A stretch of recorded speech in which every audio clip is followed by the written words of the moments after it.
All right, we are live. Welcome to Toaru podcast number 12, is it? Or is it 11? I forgot. Anyway, we're here. 12, yep.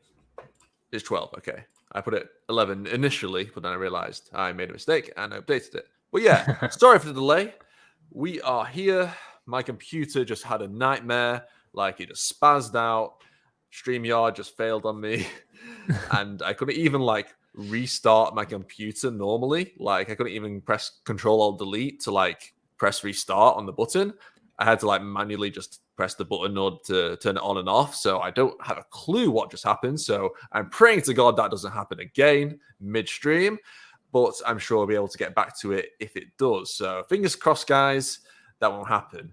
And I'm sure I can entertain them. Oh, yeah, you can stand in for me. Thanks. Yeah, I appreciate that.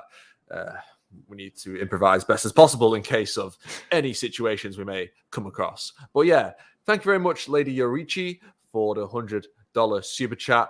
Thank you very much for supporting the channel as always. Appreciate the message of good luck. And you should stay in for the stream. You don't have to say goodbye or anything. But if you're busy, then fair enough.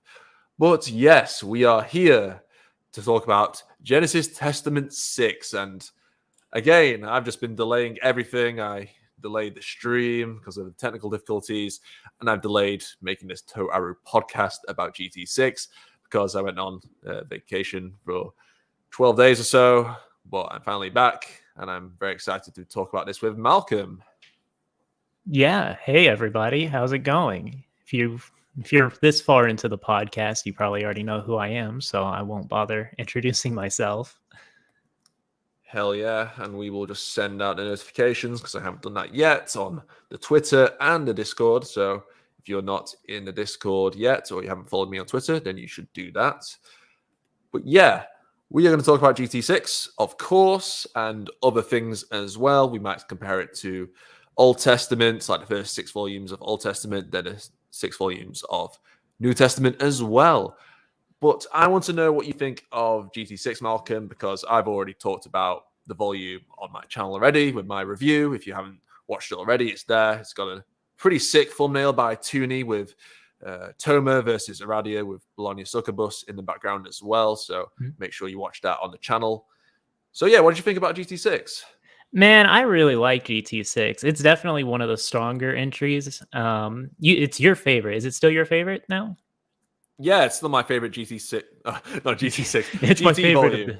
It's my favorite. Yeah, I'm so excited to talk about it. I just say the full thing. But yeah, it's that. But between that and GT3, I really enjoyed GT3 as well. But I don't know. I was just a really big sucker for how unique GT6 was.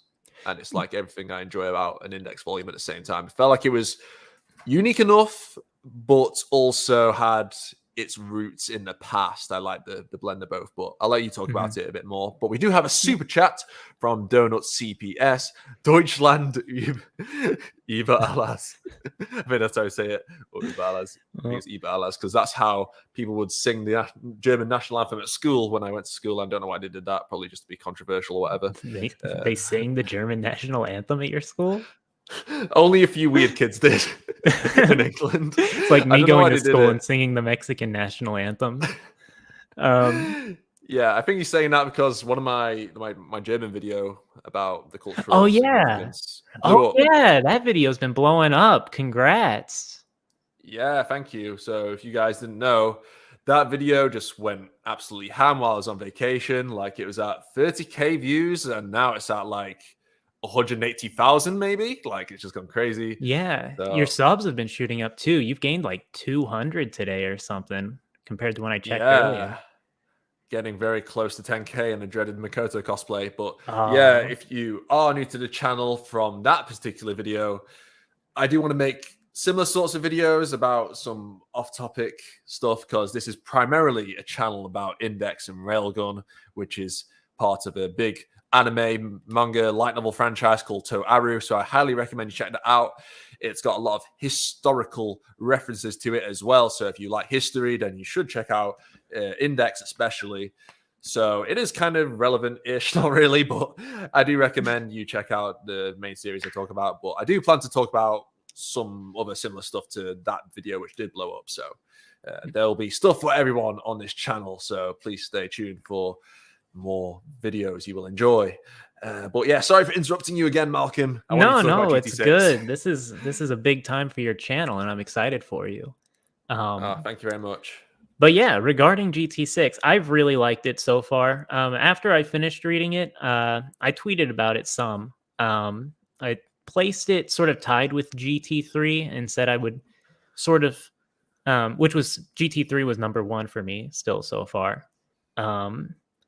So it was tied first for me with GT3, and I sort of was like, I'll let it sit for a bit and before I like decide for certain if it's above or below it. And I think I probably still liked GT3 more, just because of how dense it was. And I just really like whenever the dark side has like faction wars. That's always really fun. So I think GT6 is probably my second favorite GT novel so far. But I really liked it.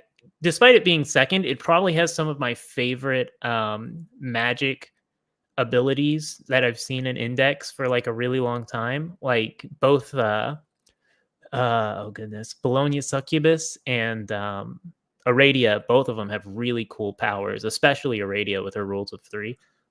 So that also really helped it in my rankings. But yeah, that's sort of where I sit with it. Yeah, I completely agree with you. Like, obviously, I prefer GT6, but it's not like a huge margin. Like, GT3 was also like did I give it a 9 out of 10? I think I did. Yeah, you did. Yeah. So I gave both volumes a 9 out of 10. So I rate them the same.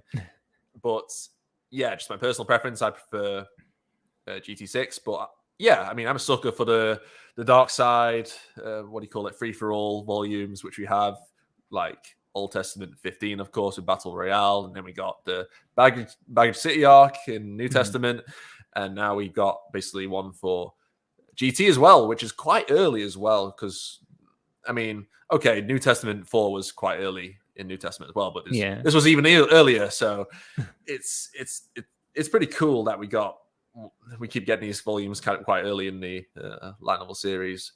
But yeah, he still manages to, by I mean Komachi, he still manages to make these volumes unique. They always have a different spin, despite having a similar formula. They definitely have different consequences going on, and they focus on like the different protagonists, because we had Accelerator in at the head of one, then we had Toma, who was not too prevalent in New Testament 4. I mean, he was towards the end, but at the start, maybe not. And then, of course, Hamazura. And then, yeah, just bringing a wacky range of characters to have cool interactions and fights with each other. I think that formula works very well for Komachi, but I don't want him to oversaturate it. I don't want it to be, all the time, because I think it would get quite old pretty quickly if he did. But once in a while, it'd be good. Yeah. Yeah, I think whenever people like say it's formulaic and stuff, I don't necessarily think that's entirely a bad thing, because to a degree, a formula helps set an identity for a series, but it also makes it so whenever you have those occasional books that break the formula, it has so much more impact. So books like NT9, Battle Royale arc, GT3, like those ones. Or those are just a few examples of, but like whenever the formula is broken, like it really adds so much more impact to those books that I don't think you would have every single book tried so hard to have its own identity. Yeah, I mean, Index has always had a strong sense of identity. Even if you look at Old Testament, like those early volumes, like those were like had pretty much a very similar formula to them, with Toma's role in them and beating an antagonist with conflicting morals, or wanting to do the greater good.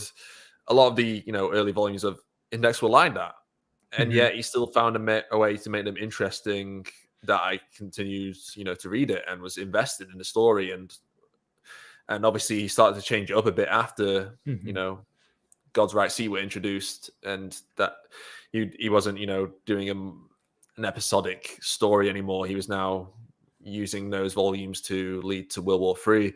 Yeah. So yeah, he's always had that strong sense of formula, but also he's very experimental in his storytelling at times. I feel like he's not afraid to take risks, despite what some people may think. But you know, he likes to keep characters alive. Like he doesn't take risks in terms of like character deaths, but does he really need to?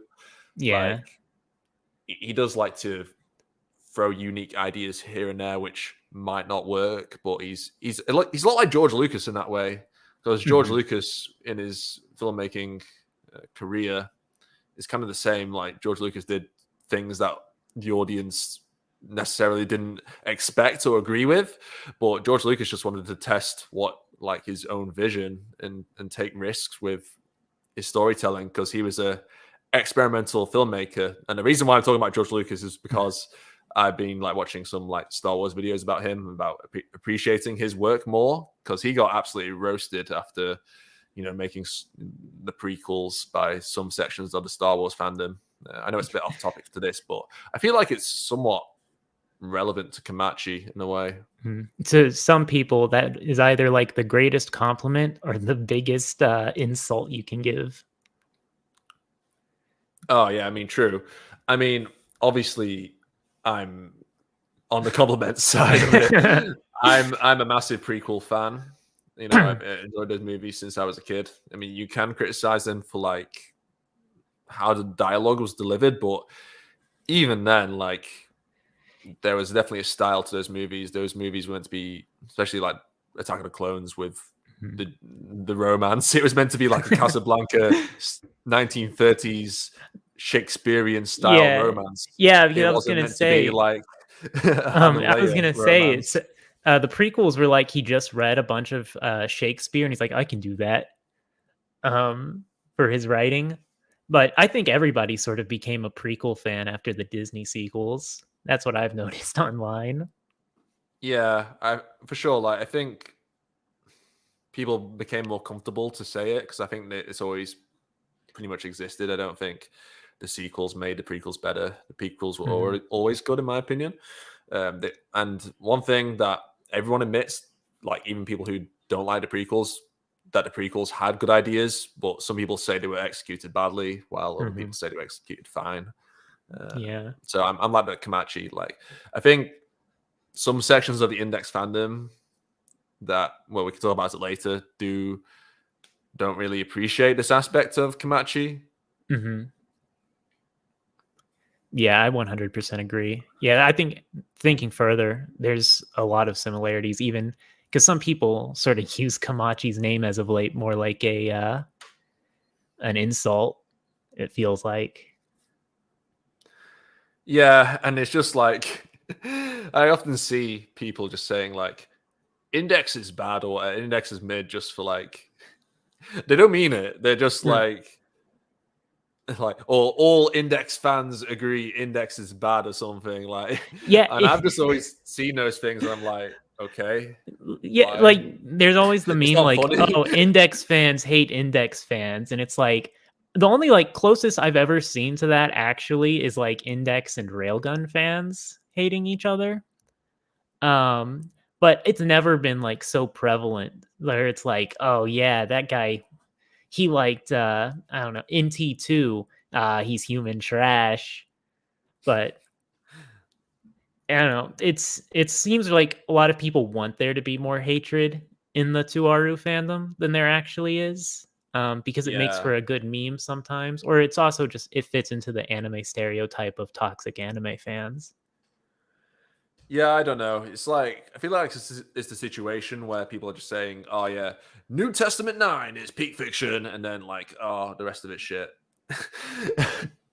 Like, "Oh yeah, Kamachi is past it now." Like, he wrote peak fiction, and now everyone's coping with shit material, and it's like, is he really? Yeah, Like, yeah, it got really bad after GT4. For whatever reason, people like read GT4 and they like hated it way more than it seems like it makes sense. Like, there's been worse index novels in general. But after NT4 or GT4, it's like a bunch of people started going back and being like, actually, this work was really bad too. And it's like nobody had these like complaints until just all of a sudden it became popular to hate on some of the GT books. It's been so weird. Yeah, for real. Like, it is a bit strange. I mean, I can talk about GT4. I mean, I've already, talked about it on the channel. It's not my favorite index volume by any stretch. I think it's okay. I mean, I think it's good. It's on like between okay and good. I do think it's a bit like Mid. convoluted, like how they get from A to Z in that volume with like the watch and everything. Yeah. And some of the ofteness things that she figures out when I don't know how she figures some of the stuff out, even though ofteness is clever, but the information that she knows about this company is like, how do you know this? But I mean, at the same time, like GT4 was a unique index volume. Like you can't tell me that it didn't take risks. It had similarities to other index volumes, sure. I mean, it had similarities to the index volume I don't like. My least favorite volume, NT16. Oh boy, NT16. But I mean, in terms of like the weather conditions, but yeah. In some ways, that's Komachi being experimental, like people really want him to be. Yeah. Those books in particular, they don't really follow the general formula, and they're sort of in between novels in which they're setting things up, but not on this like as epic of or as obvious of a note to some degree. More so with GT4, but yeah, I would say those two books were more experimental than normal from Komachi, but then they also get a bunch of hate. Yeah, it's just a bit bizarre, isn't it? Yeah. I mean, I appreciate the Kamisato arc for the experimental phase that Komachi did go into, but of course, I feel like some of the execution of those ideas weren't the best, especially in New Testament 16. Like, the way he introduced things, it just didn't really wasn't clean enough. Yeah, I think part of it was so generally with the Komachi formula for how he writes like these overarching stories is he'll usually dedicate so many books to sort of it feels episodic, but there's layers to it that lead into the next books or will become important far later. So like we saw that with OT up until the Academy City invasion arc, where it was mostly episodic, and then from there all of a sudden we had this like grand sweeping tale, and then we saw it again with NT because you get from 1 to 7 or 1 through 8, and then all of a sudden you get like this 3-part like epic again. But then we went from that to all of a sudden you have you go from the Othanus arc, and then you have sort of a couple filler books, and then all of a sudden you have like this big Kamisato arc, and then you go like into this big Aleister Crowley arc. So it was very dense, probably too dense, and I think the Kamisato stuff went on longer than it really needed to. Yeah, I agree. Yeah, he needed something to bridge the gap between the Office arc to the Aleister Crowley Kronzon stuff, and he chose that. But yeah, I do agree that it could have been condensed. Like, I feel like New Testament 16 and 17 could have been one volume if he cut out like a lot of the crap and just removed some of the ideas that weren't well executed, like the elements. Like I think the elements were just pointless. Yeah, if the harem thing wasn't as monotonous as it felt like it was in those books, I think it would have been. I think he could have cut it down a fair bit. Yeah. I suppose he wanted the cliffhanger with Kamisato sacrificing himself. That's probably what he wanted. That's why he probably wanted those volumes to be 2 and not one full volume. But at the same time, like the cliffhanger in itself is not the best anyway, because You didn't really care about Kamisato. I care about Kamisato. I like Kamisato. I thought he was the MVP, like apart from Noken, like during those volumes. Like his speeches and his character development were good. Like the only thing I like about New Testament 16 is Kamisato's speech to Toma. I thought like Kamisato went hard with that speech. Like, fair hate enough. me if you want, but I didn't like anything else out of that volume. Okay, the Kuroko Toma moment was funny. Okay, but that's just that's just filler moment basically. That's just a comedic relief moment. But yeah, apart from that, it's not the best, is it? But, no. I mean, we could talk about more about, I don't know, Genesis Testament hate or whatever. And I mean, it's not all hated. Don't get me wrong. A lot of people love Genesis Testament. I mean, it tends to be the people who don't like it who shout the loudest, and that tends to be a lot with things on the internet. Yeah, for sure. But we still haven't even talked really about what happens in the book. I know we've just been rambling on about different things, but it's fine. This is what people listen in for. They just like us rambling on about Star Wars or random shit. True. Probably not for too long. We don't want to be a Star Wars podcast. There's already enough of them. Jesus. But yeah, I mean, we can talk about GT6 now. Okay. We'll talk about GT6. Shall we start from the beginning of the volume, or shall we just go all over the place? No better place than the start. Okay, let's talk about the prologue. So Toma is basically following on from GT5. He's broke. He needs food, especially for him and, of course, Index. And his good old friend, Kamikawa, gets in touch with him to try and get him a job, but then he gets absolutely destroyed by Iradia from behind. So what did you think of this start? Did you think it was a good introduction to the volume? I thought it was pretty good. Reminded me of New Testament 22, as I said in my video. I think having like Toma die so early, it was definitely like a shocking moment. But at the same time, it sort of just parts of it confused me. Like, so we know later on that, he was brought back by Bologna succubus.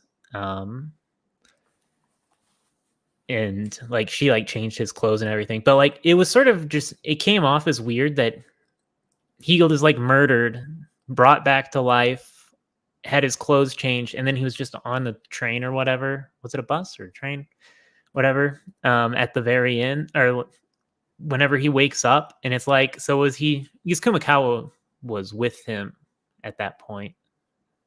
I don't know. Whenever everything that happens between him dying and waking up, it sort of seemed weird to me. Yeah, I guess so, because we've kind of seen it before, but in the same way that we're like, wait, what the fuck's going on in this part? Because we don't know the context of what's happening. But let me ask you this. Do you think Toma being resurrected, because we later find out he's being resurrected by good old Mary's power. Good old mommy. Yeah. Oh, she your mommy now. She your milf. She could be.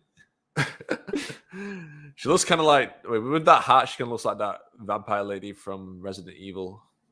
Oh yeah, she does. Now that you mention it, she even has the hat and the dress going on. Yeah, kind of. Maybe she showed her face more, we'd be able to distinguish her.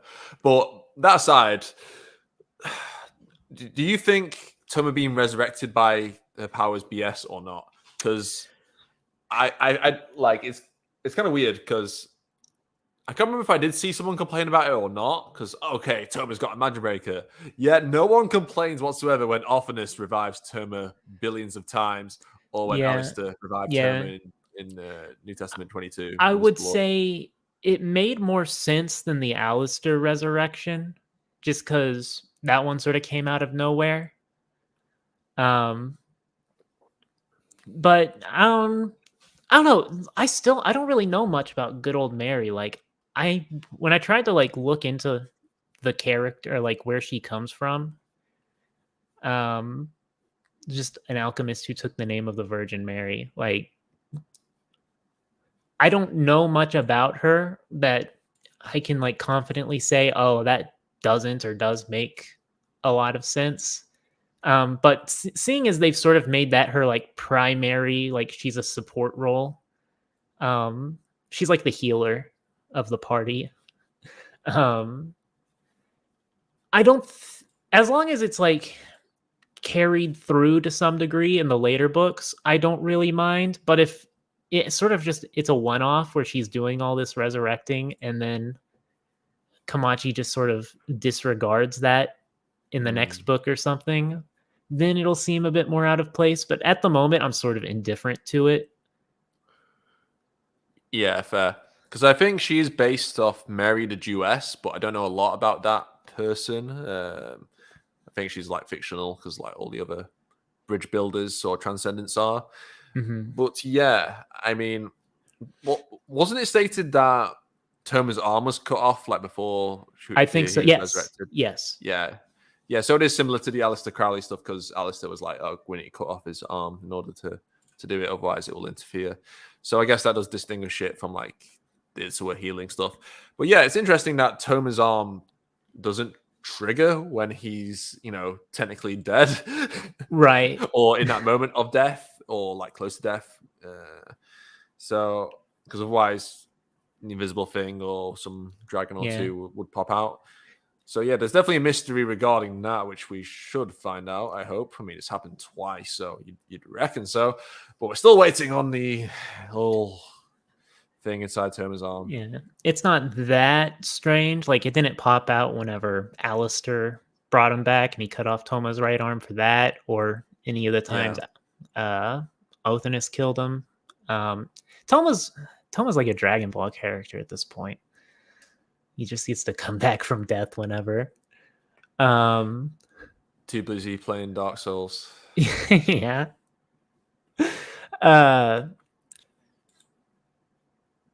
Yeah, I don't think it's that strange. Like, it always seems like the only way to trigger the dragons is specifically cutting off Toma's hand when the main body is mostly together. So it could just be like at that point, for the dragon's point of view, it's just too late for Toma to even bother coming out. Like, maybe it's a case of, I don't know, maybe it's a case of, because we know that whatever's in Toma's arm has a conscience. Right. Because it's like KNT, at least we think. Or it could have another conscience, like it might not just be KNT in there. Well, we do know it's not just KNT in there. But we do know that it has some capacity to think, because Toma talks to it in World War III and says, shut up, I don't need you right now. So if it is like someone trying to help Toma, to revive Toma, then I guess there is no point of it popping out in that situation.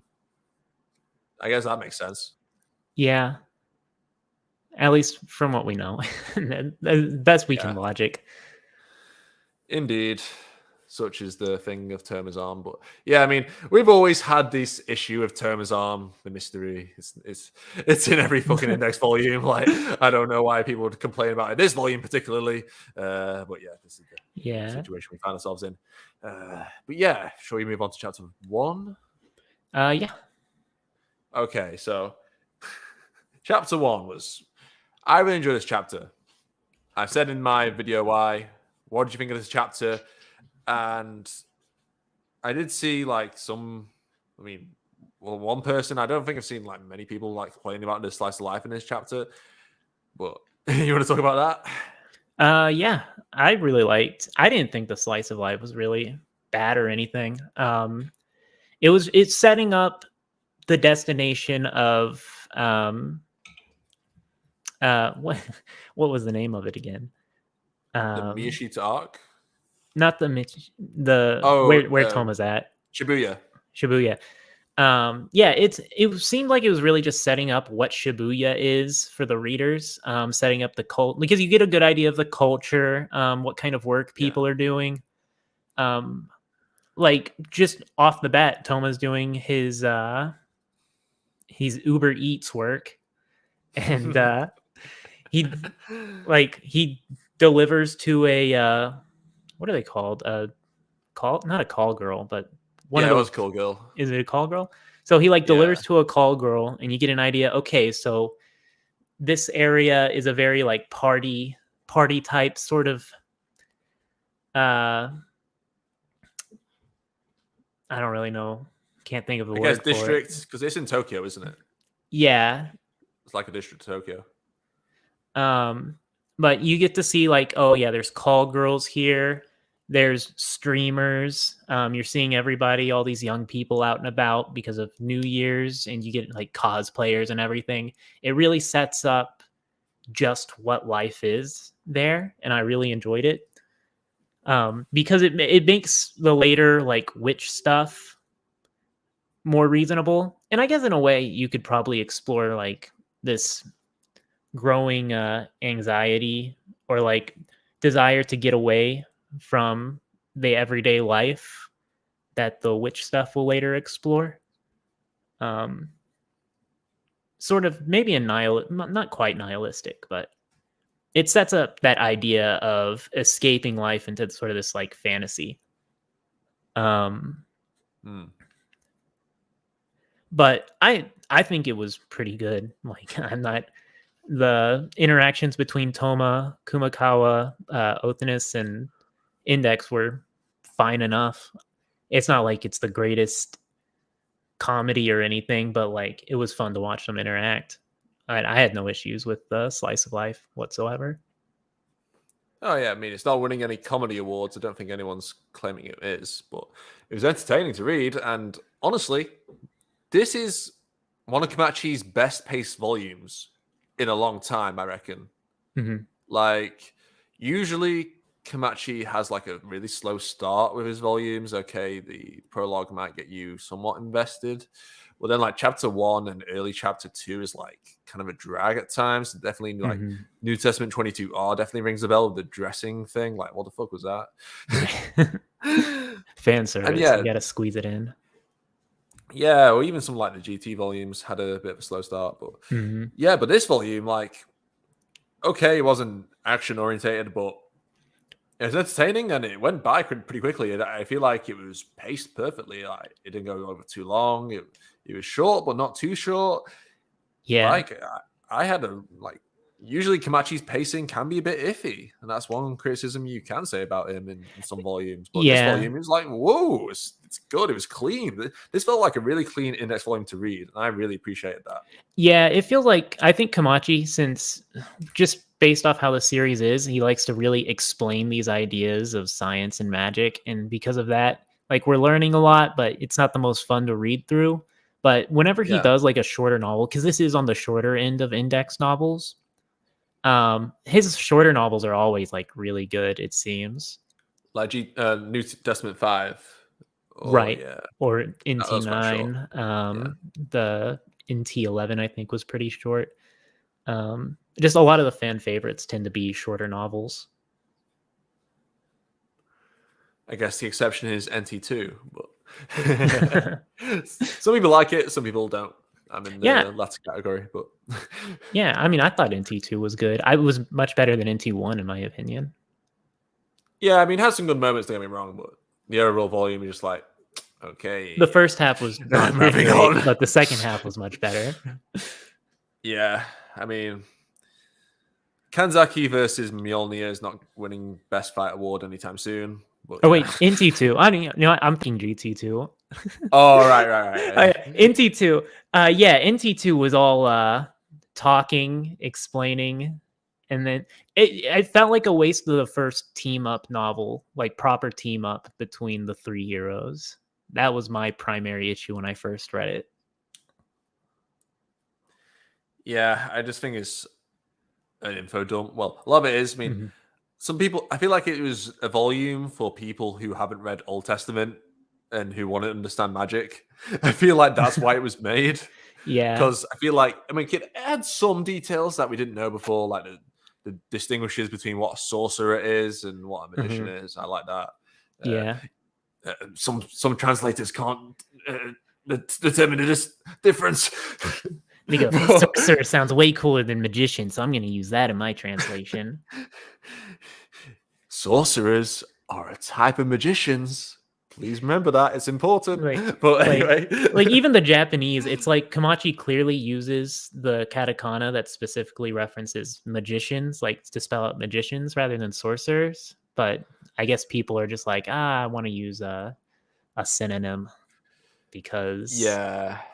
It's basically because it's a problem that the real life Aleister Crowley and Golden Dawn faced, because they obviously wanted it to be treated seriously in their magical practices. So, in order to distinguish stage magic from, their magic that they were doing, he spelled it with a K on the end. And that does pop up every now and then in the series with the magic flaming sword spell, which Coronzon does use. But yeah, I think that's why in some translations of the anime or whatever, or don't use the term magicians. They feel like, they'll just think of a guy pulling a rabbit out of a hat or something, rather than taking them as serious magical practitioners. But at the same time, yeah, if you did like spell it with a K, like magicians with a K, that would look a bit weird. That's not how it's spelled. But I mean, didn't J.R.R. Tolkien like spell like dwarves differently to how it's spelled in English? I think so. So it can be done potentially, but I mean, Tolkien did change a lot of the English language because that's how influential Lord of the Rings is. But anyway, we've got a super chat from King Joker. Thank you very much for supporting the stream. A nice accelerator profile picture. Cool. I don't know what currency that is, but thank you. Dizzed. Yes, it's the dizzed. But yeah, it translating index I think is really tricky. I read an interview that the translator for the Yin Press volumes did, because index was his first, like one of, if not his first professional work as a translator. And he sort of admitted that index was a lot more challenging to translate than you would think, especially because Komachi really loves wordplay that comes into play later in the story, like Kamijo. Big brain Komachi. Yeah, it's thinking 20 steps ahead. The translators. Manga Sensei could never.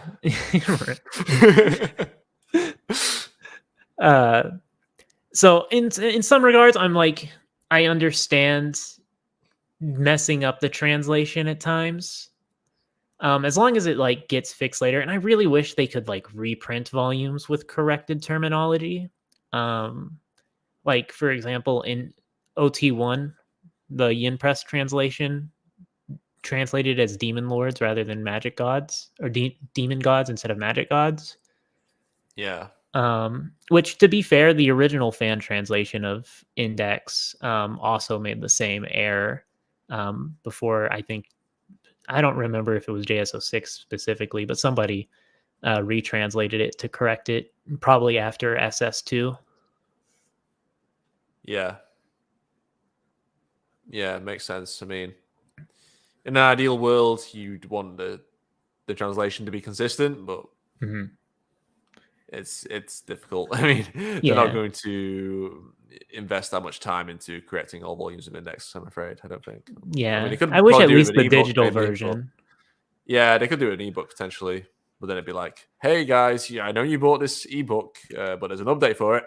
Download this free ebook update." Or just something I've always wanted, like professional translations to at least consider, because it's always like professional translators will be like, "Oh no, that's the bad thing to do," because that's what fan translators do. But like translator notes, like having a thing after the afterwards, or like at the very end of the book, so they can specify or just future proof some of the terminology.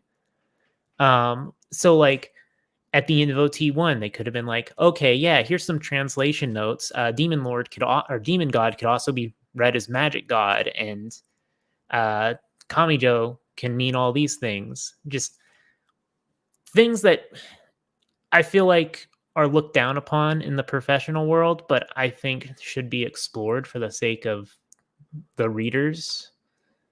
But maybe that's just me.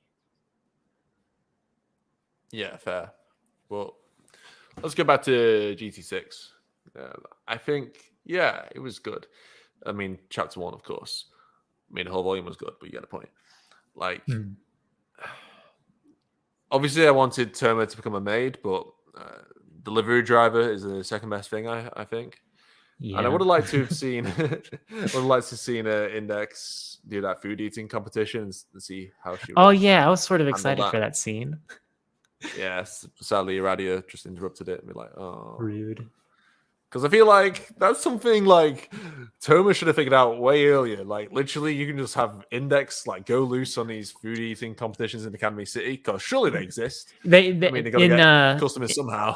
In the not Inti, Virtual on manga novel short story, no, audio drama CD, the drama CD for Virtual Oh on. wow, this is very niche. Yeah, the Virtual on drama CD actually has that specific thing happen where Toma and Index entered a food eating contest and she won, so they got the meal free or whatever they won. And that, everyone, is some Index trivia courtesy of Malcolm. Exactly, that's why I'm here to drop that Virtual on knowledge. That is impressive knowledge. Like that's dedication. Because obviously I need to read the Virtual On novel because I heard it's so good. Bro, it's so good. I will. I promise. I'll do it. Now I've got more free time. Maybe I will check it out because I do want to read it. Even though it's not canon. Index, I read all of the canon of Index, so it's canon in an alternate universe. Maybe one day Othinus will like screw with the phases again, and Bat Toma will Virtual on Toma will meet mainline Toma. They'll pull a DC or something. Oh damn. Yeah. Maybe I should make a video about like, is the Index or Toaru verse the MCU of anime like Giguk claims? Because I feel like the closest thing to that is not actually like the Toaru franchise. I feel like that's kind of like Komachi-verse. Well, they did some MCU animes, so. Yeah, they did. Yeah. So MCU is the MCU of anime. But yeah, I mean, I also mentioned in the video that I like the girl that we cannot really name because I don't think she was named in the volume. The cosplay ghost girl, like what is she named? Yeah, I don't know. I swear, whenever I read it, I thought I remembered her being called Ghost Girl, and I thought it was funny because Kamisato had a Ghost Girl. But like whenever I checked the wiki, it wasn't that. So I have no idea what her name is. But I just he also had a cosplay girl as well. So maybe that's why all the fans are like, who the fuck is this? We don't like this character. Did anybody dislike Ghost Girl? I didn't really see anybody talk about her, but I thought she was fine. Yeah. I mean, she's definitely not written to be likable per se. Yeah. I mean, she's written to be kind of like a brat. I feel like it's kind of like the Murder Twins, like, because people complain about. I saw people complain about GT3 earlier in the chat, but I didn't address it. But yeah, I feel like the Murder Twins aren't supposed to be like the most likable characters, and I feel like you're supposed to root for them. Yeah, I feel like they're meant to be disgusting, and I feel like some of the fan service was I feel like that actually contributes to them to being more disgusting than they were. They had some weird scenes in GT3, which I think most people just hated them because they had big boobs. Yeah, probably. I mean, you're reading Index. You're guaranteed to have some bullshit like that. That I've also seen some people dislike Alice for being annoying at the start, which I generally disagree with that. Because it's Komachi likes to use these annoying characters, annoying quote, but usually it's to set up a disparity or something. Like for Alice in GT5, for example, is she comes off as like very childish, annoying, but then whenever you see her other form, it's like the opposite of that Alice, and it sets up intrigue and mystery around the character and sort of like adds to the shock value of that moment. So that's how I sort of felt like, to a lesser degree, but that's how I felt cosplay Ghost Girl was in this book. Whenever we later see her motivations. Yeah, good point about the annoying characters thing, because I feel like that's the crux of Index herself, because Mhm. Index is kind of annoying at times, at least According to in some. certain scenes. Well, yeah, yeah. I think in the Yeah. novel she's okay. Like, she doesn't annoy me Yeah. in the novel as much as in the anime for some reason. Probably because I'm hearing her voice rather than reading it, maybe. But I I think some people overplay how annoying she is because some people take like, the fact that she eats a lot of food and bites Toma, like, a lot more serious than how Kamachi clearly plays it as a gag. yeah, Um, but yeah. but yeah, yeah. I think like because with Index, the reason why she's so immature and childish is because there's a reason for that. She's got some underlying problems with her past, Mhm. with She's her memory basically a wiped. baby. Yeah, she's basically baby. Like anyone would be if you had your memory wiped like every year. Like how much maturity would you actually retain if that happened to you? Yeah. Uh, well, I guess it would depend on the person, maybe, but yeah, it's meant to show the innocent side of the church that is being corrupted by the evil side Mhm. of it. Oh, Kamachi, you are poetry. That's why people like OT1. At least that's why I like OT1. Yeah. You can OT1's just a go good into book in general. So, yeah, for real. Uh, OT1 is underappreciated by people outside the index sphere. I feel, but hey yeah, ho. I think even some people in it. If I think if you watched it through the anime, it's underappreciated because uh, it Lolly singing. well, not so much the lolly singing, but I think it's just more so by the time it aired, or like when most people watched Index, because most people didn't watch, or in the Western fandom at least, didn't watch Index in 2008. It came like 2012, 2013 after. Like, what year did you start Index? I think 2013. 2013. Yeah, so at that Yeah. point, whenever most people watch the anime, it's sort of like this stuff is sort of like generic light novel magic battle stuff. That's one of the common complaints I've heard. But whenever it first came out, it was sort of generally original. Because Index was ahead of the trend in that regard as a novel. And I think the novel's just more interesting to read. But I think a lot of newer fans see it as, oh yeah, this is just sort of a more generic light novel story, um, which I generally disagree with. But I think reading it is you appreciate it a lot more than watching it. Yeah. Well, I feel like just because the novel itself is better written than the writing in the anime. Definitely. But the reason why I mentioned the Lolly singing scene because I have tried to get people into Index, and I've watched that particular episode with people trying to get them into Index. And oh boy, it's fucking awkward. It's fucking awkward sitting there for like 15 minutes just watching fucking Komoy and Index summon the angel and singing. Like, it's just, oh, it's like watching paint dry. Like, but the paint dry that has like a high pitched voice. Yeah, I don't It's just not really the best. like. I watched it with some friends, or like I forced a couple friends to watch it when I went on like a vacation trip, with them out of town one time, and like I didn't sleep that night because it was like we had to get up really early and drive like 15 hours. But whenever we got there, we were chilling out and I put it on to watch and I fell asleep. And when I woke up, it was already Deep Blood Arc and they were really into it, but I didn't get to see their reactions, but they didn't seem Oh, too fair. interested in that point, or like too interested in the first arc compared to the later ones. Fair. Did you have Kawaii Tenshi said by Index engraved in your mind when you slept? Kawaii Tenshi! Like that. No, I was watching the dub with them because it was Oh, easier to not have to oh, read when sleep deprived. oh, that's good. I mean, the dub's okay, but yeah, Yeah. Generally, the that voices sound that's pretty similar to the it's, sub. yeah, it's pretty cursed when you hear that over and over again. But it's engraved in my mind at least that voice summoning the angel. I need to see a doctor. But yeah. Yeah, you sound good. Okay, well, enough about that. We will continue on. Right. But yeah.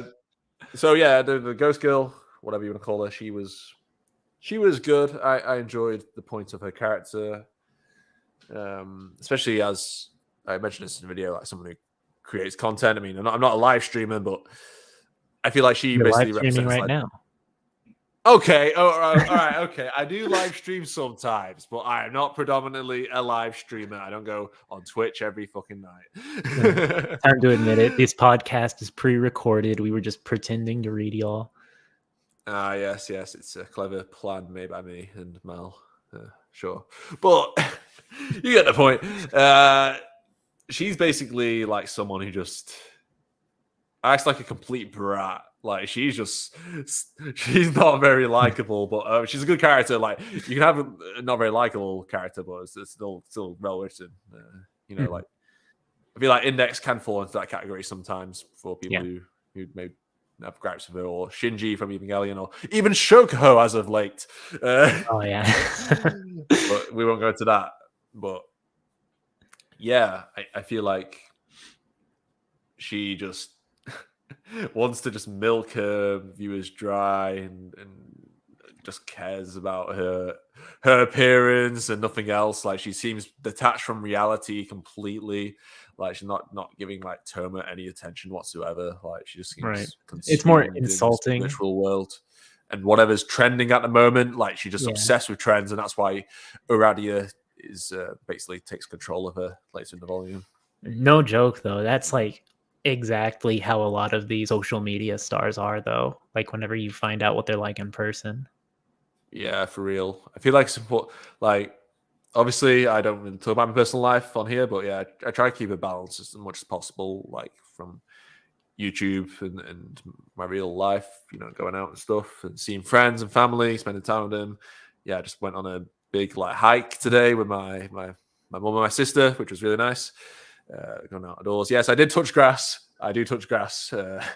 I'll show you. And then I had my vacation as well, which I really enjoyed. But yeah, it's been good. But nice to have a break somewhat from YouTube. Of course, I uploaded because I made 2 videos beforehand, so I could upload one while I was away. So yeah, you never truly go away from it. Like you always, want to stay consistent and stuff. But yeah, it's important to have a balance in life. You can't just completely watch anime, sell your soul to this virtual reality. Otherwise, you turn into something out of Black Mirror or Serial Experiments Lane, and your soul is never found again. Right. Exactly. Anyways, was that too much? No, it's cool. I was gonna say she reminds me, like the way she is, it reminds me of a few years ago when there were like a bunch of riots here, and then you had like people, like social media girls, going around like taking pictures in front of these destroyed buildings, and they would like get exposed, and it was just the funniest thing because they'd be like closing down their Instagram accounts. And that's what I thought of when I saw Ghost Girl. She's the kind of girl who would like go and stand in front of like this torched building and be like, we live in a society, when like in these like tight short shorts or something. She gave me that kind of energy, which like I actually thought was pretty good, because that's what I feel like Kamachi was going for, that type of sort of hollow social media star, shallow, I guess. Yeah, I feel the same. And then at the end of the chapter, we see history repeat itself with Toma being destroyed once again. But of course, Toma's not dead for good. Otherwise, we would have the end of the next volumes, and maybe people would enjoy that for a change. I don't know. But we do continue on with the story. And yeah, we have Bologna Succubus coming to Toma's rescue. And we do find out why or how Toma is being resurrected. So, what did you think about Bologna Succubus, her introduction, and a little chat with Toma? We got like a bit of lore as well about who the I called them Alice's group like before we knew Mm, what they were actually called, but we found out to call the Bridge Builders Cabal and the Transcendents. So, what do you think about that? yeah. So I thought I really liked the Toma dying scene. I always think whenever I think Kamachi really likes to write out gore stuff a bit more. And it seems like anytime he gets the chance, he likes to really detail it because you get a lot of information about Toma's spine and stuff. Um, but I thought the death scene was really cool. And then whenever he like comes back, it was effective in that we get to see just how gruesome, like, or how far Aradia is willing to go, and how like heartless she sort of is in these killing methods, while simultaneously quickly telling us exactly how he's coming back to life. It's very quick and to the point of not having to of showing and not telling, right? Um,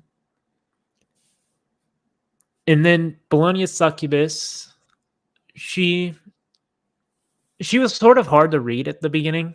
Like she comes off as just sort of I don't want to say generic, but she's just like we don't really know what she's up to or anything, right? Yeah. Um, so she just sort of swoops in, saves Toma, sort of, fights Aradia, and then they book it. The one thing that really disappointed me with that scene is like Toma dies, and then we just never get like, as far as I remember, Kumakawa, Index, and Othanus were just like standing right next to him a second ago, and then as soon as he dies and all this stuff happens, like they're not even mentioned once. I wanted like some reaction. Um, Yeah, I remember you mentioning that. Like, we yeah, don't really get a reaction from them, and when they are reunited later, they're just there's like, like "Why are you? Why are you with this woman?" It's like, yeah, well, it's like because you just watched him get she's enemy. brutally murdered. Like Index, you have a photographic memory. You should be like remembering what his spine looks like. That should be like trapped in your head forever. But Oh, that's pretty dark. yeah, but it's also true. But no, Kamachi just sort of skipped over that. I think that was my biggest disappointment was sort of it doesn't like Toma dies, but it's played off like not a big deal almost. Like we get the idea like, oh yeah, Toma dies one more time, he stays dead because he doesn't have enough blood. And then that's also used later for a plot twist, which was good. Yeah, Um but it just never feels like there's the impact of, oh my gosh, Toma died. Like we don't see the characters around him sort of playing it up that big of a deal. I mm, just any interactions from Index or Othanus or Kumakawa would have gone a mile in sort of helping set up this sense of danger, I think. But overall, I think it was okay. That part, it was good enough. I don't think it was the strongest part of the novel by any means. mm, Um, but it was fine. As for the bridge builders cabal, I mean, like, yeah, we got some of that information. Um, I'm curious, like, what do they mean by bridge builder cabal? Like, why are they called bridge builders? Because I don't think we ever got an yeah, answer to that. Because like Gremlin, it made sense because they were sort of unifying science and magic. And gremlins are creatures that just like cre- creatures that automatically places them as like a magical creature, but they specialize in destroying technology, science, and all that. Um, so like that kind of stuff makes sense, other than like not discounting like school and group and those kinds of names that don't they're really mean called anything. school because cool kids go to school. Exactly. Um, but like God's right seat makes sense. Like that's their goal. Yeah, The leader yeah, is the right, and their goal is ultimately to obtain the right seat of God. Um, so for these bigger factions, or like important factions, it makes sense their names, and I think Bridge Builders Cabal is one of them. But I just don't know what bridge builder, like what they're trying to tell us or foreshadow by the name Bridge Builders. Um, yeah. but I mean, there's possibilities, but as for the Transcendence, I mean, it's a really interesting. They're a really interesting group, I find, that really helps stand out compared to Gremlin and God's Right Seat. They have their very own identity. It feels like from the start, being these fictional characters that seem to, well, as far as I know, mostly fictional characters that have like taken human form almost. Um, and it's suggested, and we'll probably talk about it later because a lot of people got really stuck up on something in the afterwards regarding Oh yeah, them. yeah. Bro, that afterword, like the amount of people who I've seen who's misinterpreted that line is like crazy. Like I feel like they just want to put like straw manning it on purpose, or they just want to just they're reading it as if it their was like agenda part of is the already actual decided. story. Yeah, Like, they're not reading the full sentence. They're like their agenda is already there. It's already been decided what they think yeah, about it, and they're just like purposefully missing out like what he's trying to say. It's like yeah, what the hell? it's completely removing the context of what he's saying. But uh, I'm sure we'll talk about that near the end towards some of the takes of the series.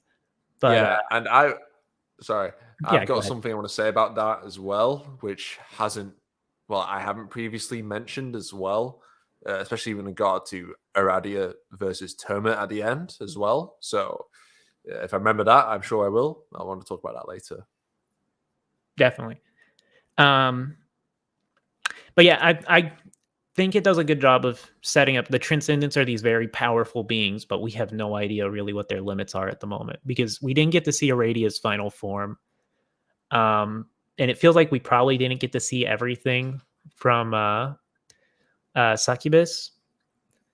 I'm just gonna call her Succubus now because pronouncing beloved Yeah. time is annoying. Um, but because she was very much holding back this volume, both in similar to what Accelerator did in Battle Royale of trying to protect all the people. And she doesn't seem like she really wants to kill her allies, even if they are like fighting on opposite sides for the moment. But it seems like these characters are very, very powerful, and Kamachi reiterates that later. Um, and I think it does a good job of sort of setting up that mystery, especially with Alice from the previous book, further strengthening that. But that's sort of my take on from that's the end of chapter 1. Yeah, or beginning of chapter 2 as well. Yeah. Yeah. But yeah, I think you raise a good point about Terma's death not having as much oomph as it could do. Because I feel like in New Testament 22, okay, he didn't technically die, but it had more of an oomph in a way, you know. In 22, yeah, exactly, because you see the shock of everybody, like it wasn't played off as like he just instantly came back. Everybody sort of freaked out about it for the whenever it happens, but then this time, no, nothing. Yeah, I guess he just wants to get it over and done with, I suppose, focus on the other stuff maybe. But yeah, I guess because it was just a way of like reiterating, okay, Aradia can just easily wipe Terma if the situation's all right. So that raises the stakes to make sure, okay, he can't do it a third time, maybe. But so I guess like how easy and quick it was, maybe might contribute towards that. I'm not sure.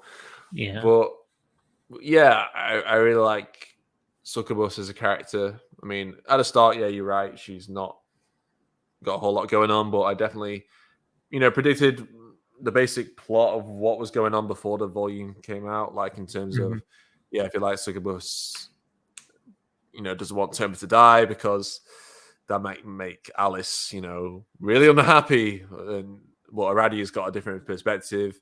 She feels like Terma is the problem, so they need to be, he needs to be removed from a situation to try and get Alice back to how she normally was.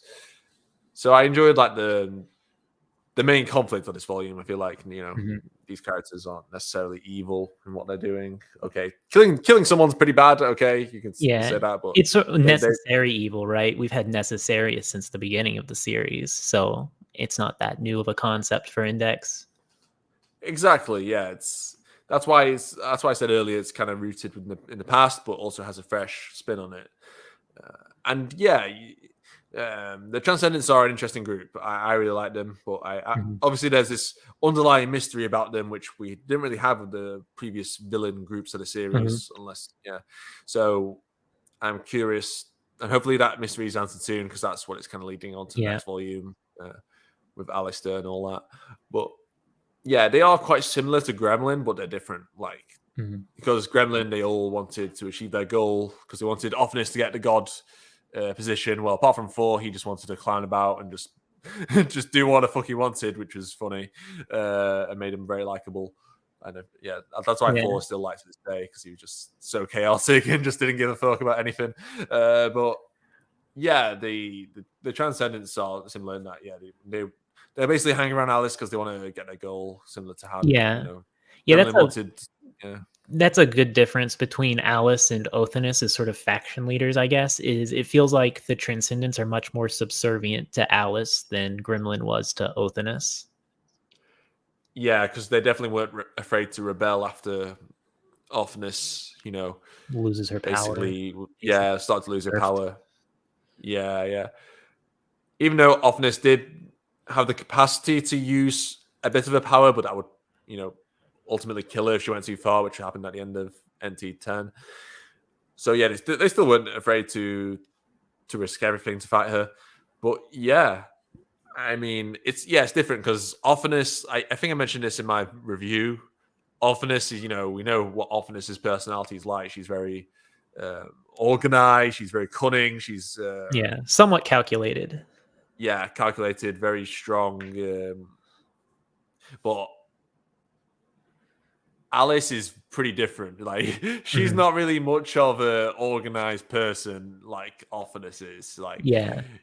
she's basically acting like a kid, while Offness was clearly acting like basically a Yeah. general because she is the Yeah. god of war. But It Alice is basically just clowning about all this time and just doing whatever she pleases and not doesn't really have a focused plan, or so it seems.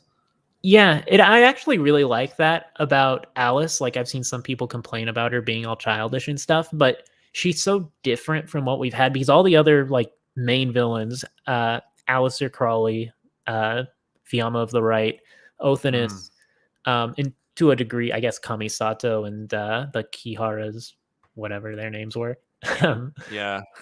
they're always like it's similar in this idea that they already have this end goal and they're somewhat calculated and cunning in terms of how they're going to achieve this and whatnot.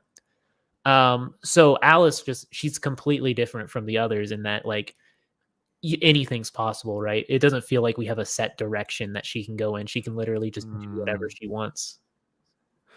yeah, I feel you're not because it makes it a lot less predictable. Kind of like how Anna was acting like prior, because we didn't really know what direction Anna was taking either. And obviously, some people complain about that as well, Oh yeah. which we Oh might yeah. get onto in a Anna's bit. another example.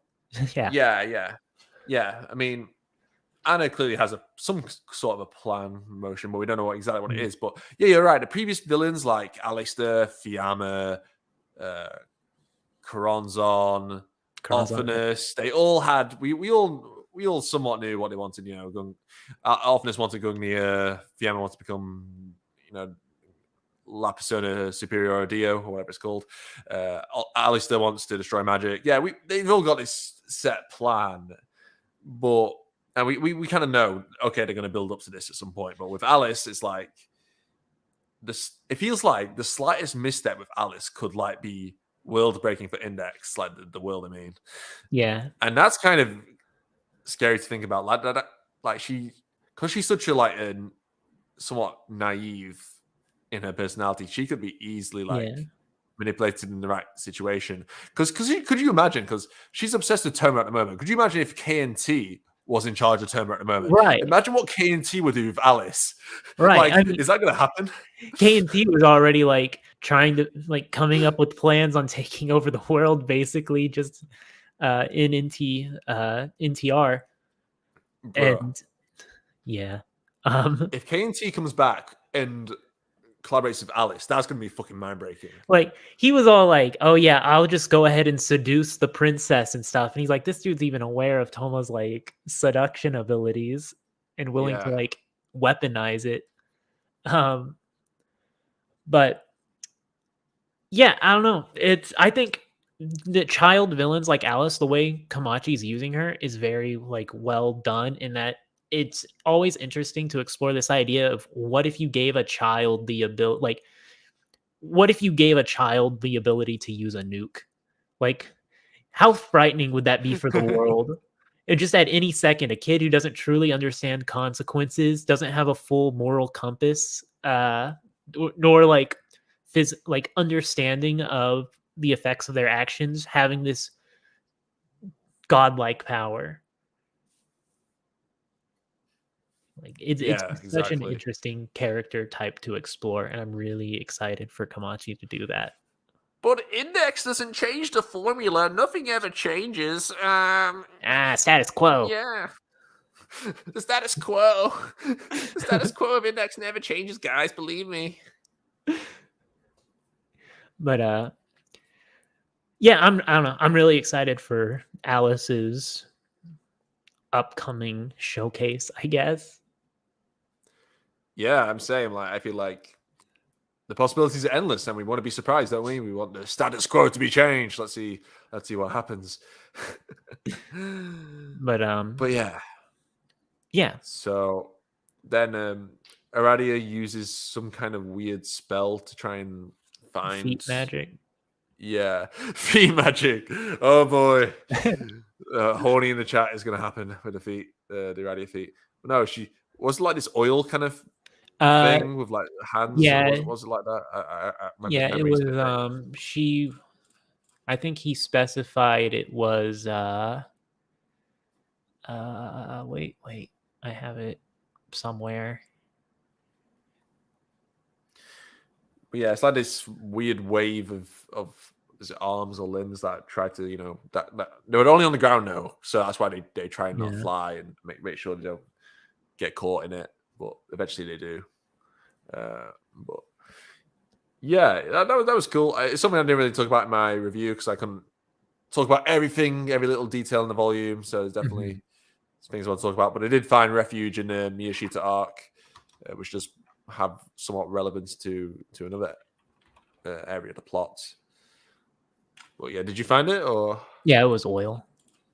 Yeah, it was powder. Oil. Powder is produced, which falls to her feet, and she mixes it with her sweat. She mixes it with her sweaty feet. Sweat. Oh God. Sebum. I don't know what that word is. Or oil by stepping on it barefoot, creating an ointment. Okay, so ointment. Oh boy. And they shadow. Bro, stop! You're making the chat horny. Yeah, foot ointment. Just like Graham. Old grandma used to put on her feet. But yeah, so foot magic with ointment, that's her ability. Wow. Every degenerate ever has just creamed their pants listening to that. I'm sure we'll get some interesting dojins or something. Someone will write a fanfic. Oh yeah, in 20 years' time, when these events are being adapted, sure. I'm sure there's like one guy out there who writes dojins based off the books, maybe. Yeah, for real. But yeah, I like this kind of like, it's not really a chase scene, but it was like a hunt scene. And then we also saw her doing like the good deeds, and we had the Wiccan triple reload thing explained somewhat. Super cool power. I'm excited to talk about her abilities in general. Yeah, for sure. But yeah, to save a bit of time, yeah, she manages to find them. Then they have a little fight in the Miyashita arc. It's like in the hot springs area or something. Yeah. Oh, but before that, we start also seeing her doing some of the small good deeds to sort of. Oh yeah, I mentioned that. Yeah. Yeah, roll of 3. yeah, like we do see like somewhat consequence because this is kind of weird. Like a knock-on effect from her ability of like someone like managing to loot like a nearby shop because of the chaos she caused. Mhm. Like I don't know, like I feel like the possibilities for that are like kind of endless, but she kind of like changes it in a way because Aradia starts to like put more of an influence in Shibuya. Like she manages to make majority of the people like side with her, so they tend, their opinions will match her opinion, so her triple Yeah. reload won't negatively affect her as much. At least that's how I interpreted it, because she does have that initial bit of negative consequence, which doesn't really happen for the rest of the volume, because the rest of it is just, her helping Yeah. random people. Yeah, I thought that was setting up, like I talked about it with you before too, is I thought that was setting up for how Toma would defeat her. Um, Yeah. but it ended up not being the case. Of course, it could be in an upcoming novel that Kamachi uses that. Yeah, because it Still does seem around. like a glaring weakness on paper, but then it's like, oh wait, Yeah. it's how the witches like perceive things, which determines if it's a good or bad deed, or good or bad consequence, I should say. I don't Yeah. know. I guess it also, in a way, it prevents her from abusing it and being like she creates uh, bad events that she can also solve them at the same time. Because then if there were no negative consequence, she could just like keep crashing, like crushing people's cars and just pulling them out and getting infinite power or something. Yeah, yeah, and yeah, she does destroy part of that hot spring as well, which is seen as a good deed because it's like apparently it's an like the Yeah, locals don't like it very much or something. Like it's causing a lot eco of like terrorists wouldn't pollution. like this, so it's a good act. Yeah, yeah, which is kind of interesting, but like yeah, because I'm not sure. Like sometimes it varies. Is sometimes like is it like the opinion of like all witches, or is it the opinions of like the local I people in the I area? think it I feel like has. it's a mix of both. I don't know Yeah, because she does make the people into witches, of course. I think it's just considered the opinions of the general, or like the general consensus, and like, is this generally considered a bad thing for a specific audience? Um, but I don't know. It could also just be I don't know actually. That's a good question Yeah, because it seems like the hot spring in particular, it's like if it were just for people in general, I feel like the general person would be like destroying hot spring bad, but she finds this very niche group that would be happy about it, so it's considered a good act. yeah. I mean, with the shoplifting thing, I can't really think of a specific group that would like support that, unless it's like a group of anarchists, maybe, as or it currently criminals, stands or in Index, after what we saw, Kamachi Kamachi making a bunch of the teenagers like anti-capitalists and stuff. oh yeah, yeah, true, true. But yeah, yeah, I guess it would depend on like the general population of Shibuya. I don't know, but at the same time, I think like she's influencing the general population of Shibuya on purpose. That's why she turns them Mhm. into witches. So I feel like it is somewhat related to that as well. I feel like it's how much control does she have over this, Yeah. overall population. Yeah. But yeah, so the hot springs fight happens. That part was a bit more heavy on the fan service. At least from the illustrations. Yeah, from the illustrations point of view, Kamachi's really making use of succubus. Um, not, I guess, really that scene was just to sort of set up how serious it is if Toma dies again, and sort of give a. Oh no, because I forgot she lost technically in that fight. Um, Yeah, 'cause she had to retreat. yeah, Or well, like I think it was just a character moment to really show how Toma and Succubus sort of. I guess it's actually a pretty key moment for Succubus's character development because it's oh, Toma is choosing to save me over ending the threat to his own life. So that would deepen their bond in that regard. Yeah, I suppose. Yeah, we did see like Succubus's power as well, like Cold Mistress. Mm-hmm. Oh yeah, that did happen too. That was a Yeah, interesting power. Yeah. yeah. It's not that's basically because that causes Iradia to feel like lots of pain because she feels like she's about to win or something like that. Yeah. But then she kind of like weirdly like retreats, and I'm guessing like it was to kind of like escape from that power's range. I'm not quite sure. Well, no, because What was it again? she downed Succubus, and then it was like what Toma was afraid she might drown or something, because she wasn't moving or whatever, and chose to save her rather than finish the fight with Aradia, and that gave Aradia the chance to Escape. escape. Yeah, but that I don't know. I'd probably have to go back and reread that part. We're doing this to Yeah. podcast a while after reading it, so some of these smaller details are hard to remember. Yeah, it's fair. I mean, that sounds about right to me from my memories of it as well.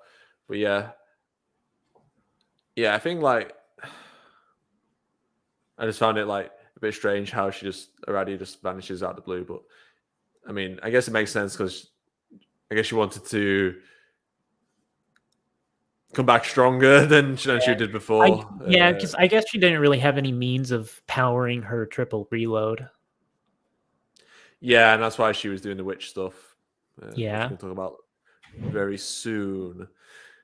But yeah, we also find out later in the volume that Succubus strength. So it's like interesting to think like what would like Succubus be like a full strength, considering we saw her like hold off Iradia like once or twice, but that's pretty much it. But Yeah. it'd be interesting to see who's like stronger, like She was also one-on-one. handicapped both times comparatively. Yeah.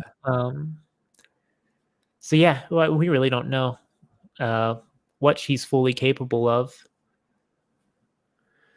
Yeah, because potentially her power could be pretty like nasty, especially on like a variety of characters in the series. I feel, but there is a counter to it, which Iradia does make use of later.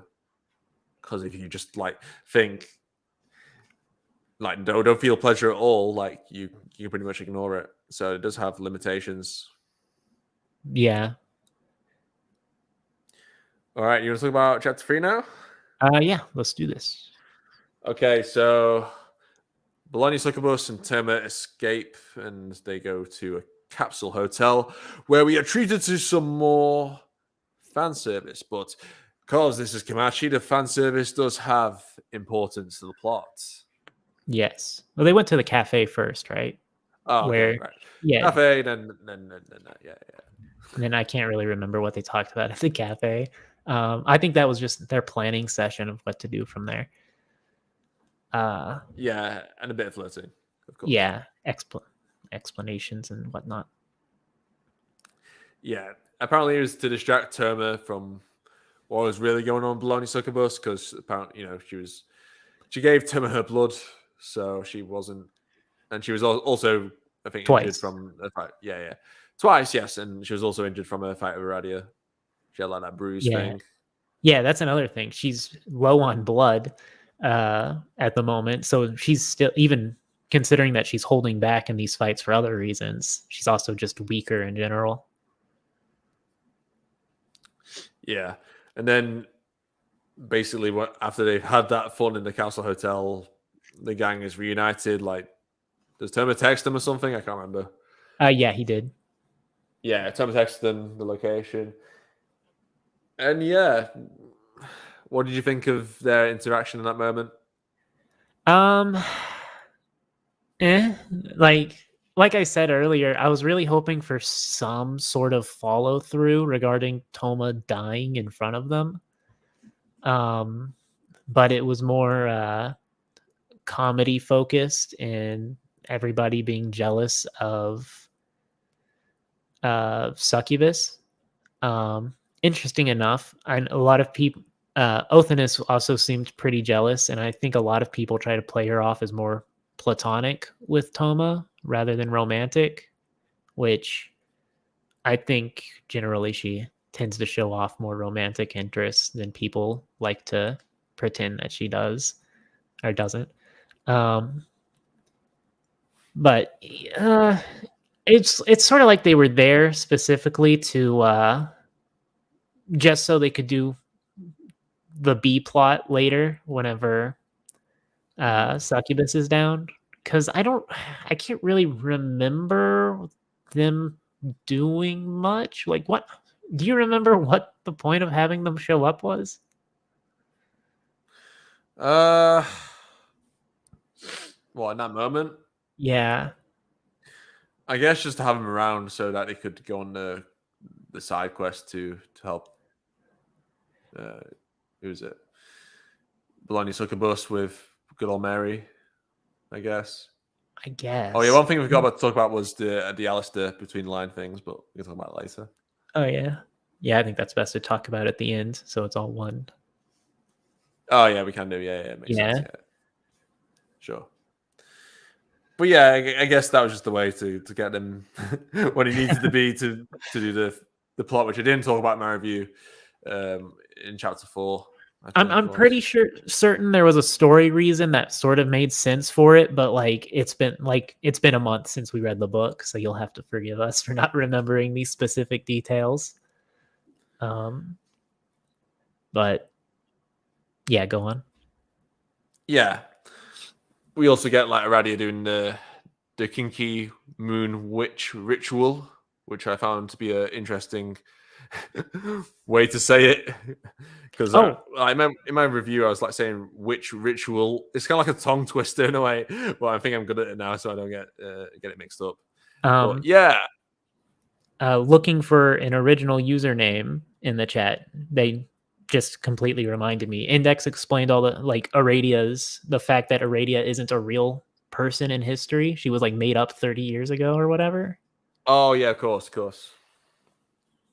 Yeah, that was important context. Yeah, because that's sort of what I guess motivates Toma to go ahead and fight her and sort of give us an idea of. It sort of fleshes out the Bridge Builder Cabal in a degree, because we know, at least in this universe, they can be based off people who are just completely made up entirely, even within recent history. It doesn't have to be a figure that some people think actually existed. Yeah, thank you for reminding me. Looking for an original username. It was so weird you saying that, because I was like, wait, what are you talking about? Well, it is the guy's username. Yeah. Ingenious name. But yeah, that was important context. Yeah, thank you.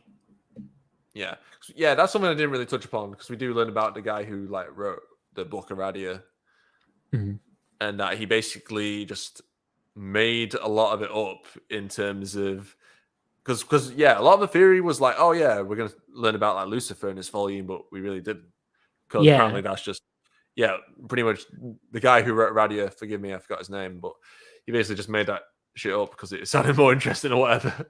Yeah, because he's seen as the father of modern day witchcraft or whatever, but he had a bunch of bogus stuff in there because he liked it or whatever. It's really interesting. Not only did Kamachi give me a history lesson, because apparently that is true, but it also sets up this difference between modern day witchcraft and real witchcraft before that.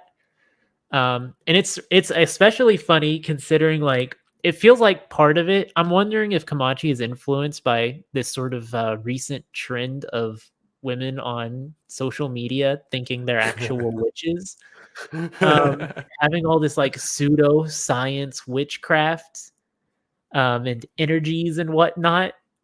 I honestly think Kamachi was probably in the same way where I think he was inspired by recent events to write sort of this expanding socialist party of students within the city. I feel like he was also inspired by these social media witches um, to do this Probably.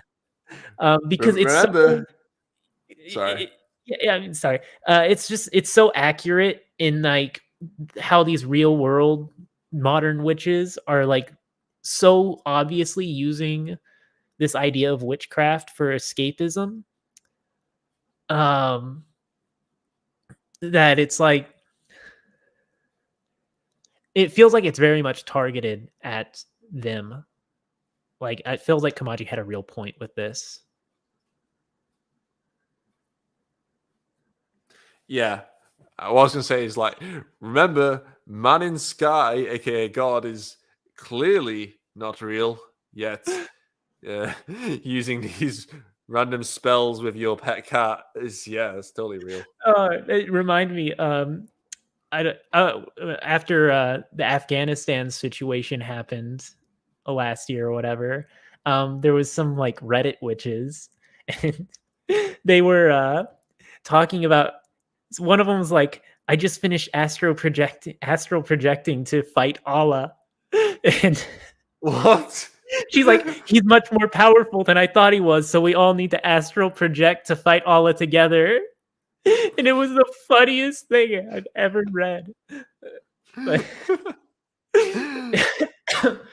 but yeah, Can that no, be the there. next plotline in the future? Oh, I hope so. That'd be the most modern day teenage girl witches fighting. That would get Kamachi cancelled quicker than like, I don't know, Uh, Keemstar.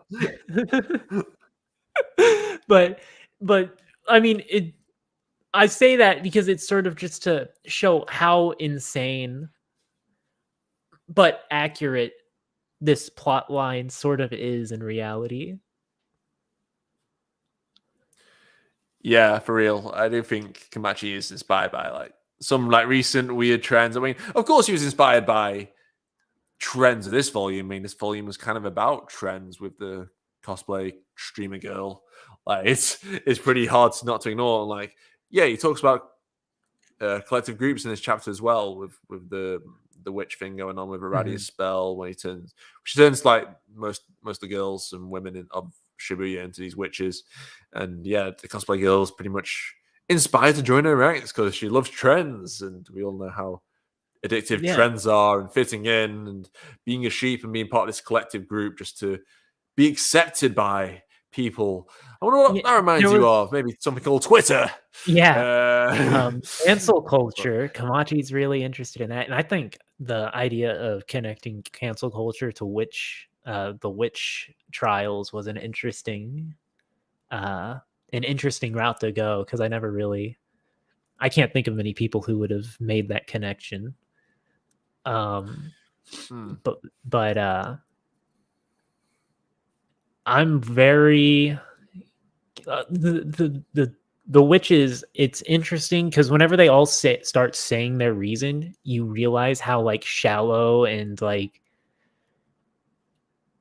their reasons are just like, I don't want people to, or I just want to be rich, or I don't want to have to try talking to people, or like it was very self-centered reasoning for all of them.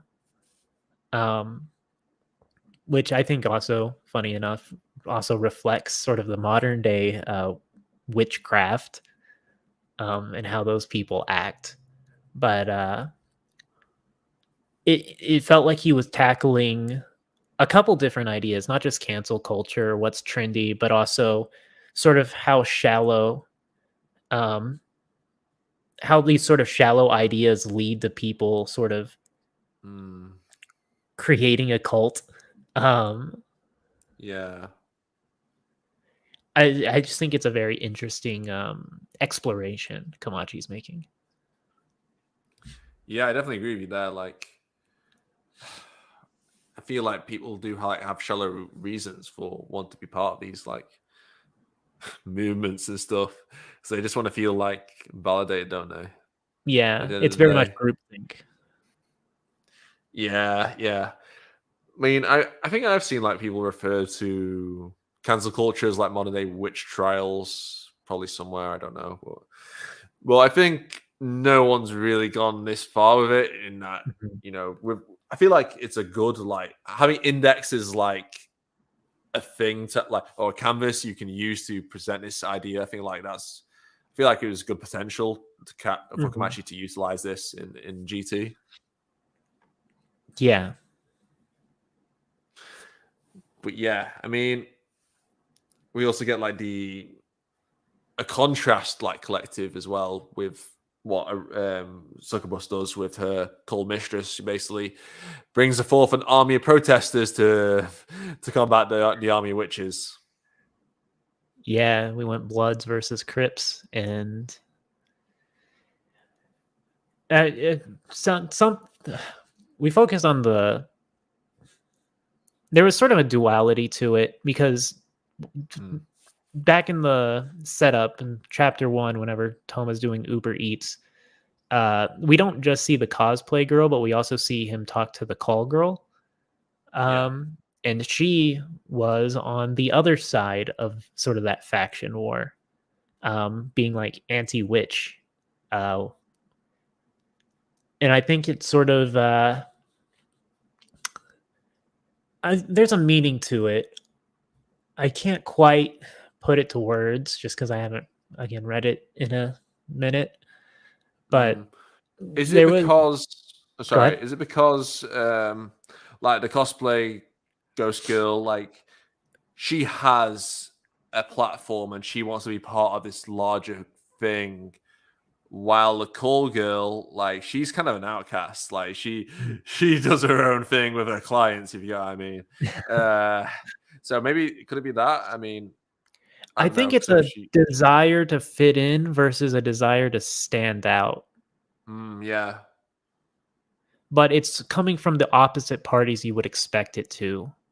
Because like ghost girl, cosplay girl, she seems at first like she wants to stand out and be trendy and all that, but then she quickly sort of succumbs to this group think, um, with the witches and just wanting to be accepted because I guess the stress of being a social media star is a lot more than I think most people can handle. mm, Especially whenever you think about how many of these like popular YouTubers and social media figures always seem to like have to take breaks because of their mental health and whatnot. Um, Whereas the call girl, she's just sort of doing her own thing, and you think that her being in this sort of secretive, not something that doesn't really, I mean, it stands out, but not in the same way that being a social media icon does. Um, she seems much more individualistic yeah than you would expect.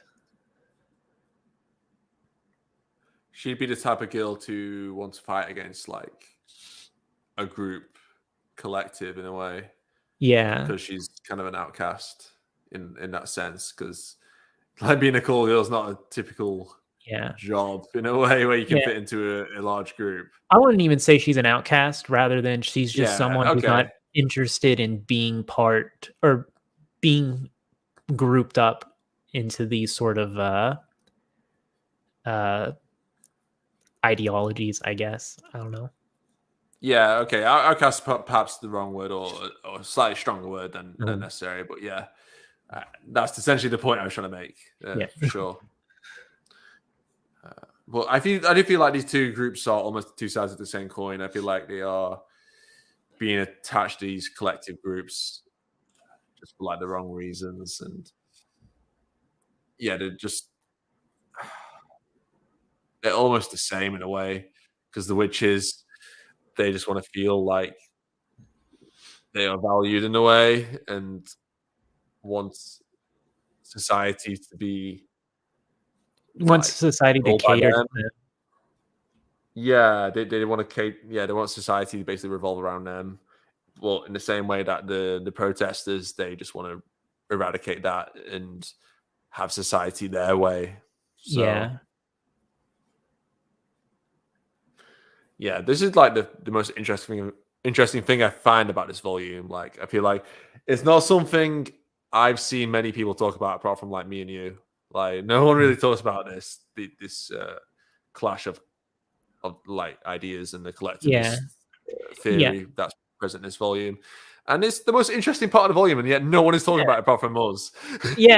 I don't think people realize, like, Kamachi.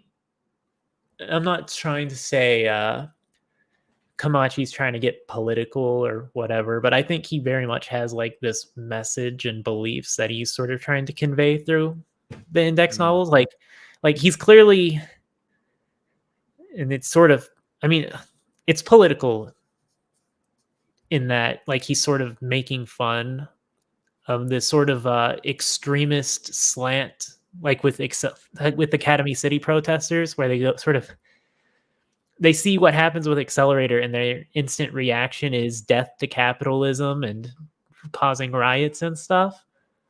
And then with the witches, it's sort of it's very much exploring modern day things that are happening. And I think Kamachi's just very good at writing to the point where it feels like he's not directly, at least not so obviously, directly relating to these current day events. But he very much wants to write about them. Yeah, I couldn't agree more. Like, it's definitely something that's been underappreciated, I feel, from Kamachi. Mm-hmm. That he wants to implement interesting ideas in Index, whether they are modern things that are going on or not. Because, I mean, like Genesis Testament 3, when that came out, there was a lot of, controversy towards the police in that volume, and then you have like the anti-skill thing going on. Like, it's kind of crazy, like how he's like commenting on this. I feel like it can't be a coincidence. If it is a coincidence, then fair enough. But yeah, because I'm glad you mentioned that, because I was unable to do the GT3 podcast. Sorry, I had to take a drink. Because I wasn't able to do the GT3 podcast. There was a lot of things I wanted to talk about regarding that. Especially sort of like how it explored police like you have the police and they're fighting like technically the bad guys, but then there's like good bad guys and bad guys, and so it gets sort of mixed up on like the morality of that, because you have this force that's supposed to represent good, but they're committing both good and bad acts. But people only see the bad side and ignore the good side. And then there was also Jellyfish. I think that was whatever her last name was, the photographer reporter. She very much felt like Kamachi criticizing modern media, in that they're after creating these sort of more dramatic stories rather than reporting accurate news.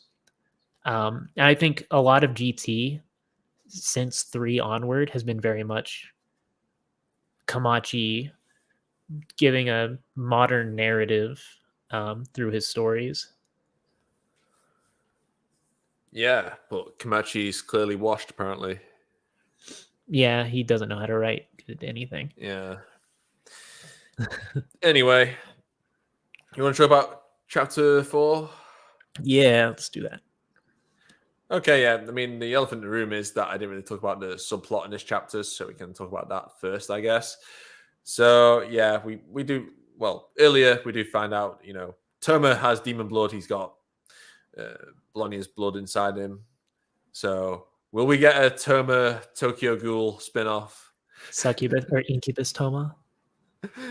Yeah, you never know. I mean, I wouldn't be surprised if it might happen, or it might become relevant later on. You don't know. Or it might not. It might just be forgotten about. I would have to assume Imagine Breaker would cancel any special properties the blood would have. Okay. That's my even assumption. though he's got the blood of Jesus in him.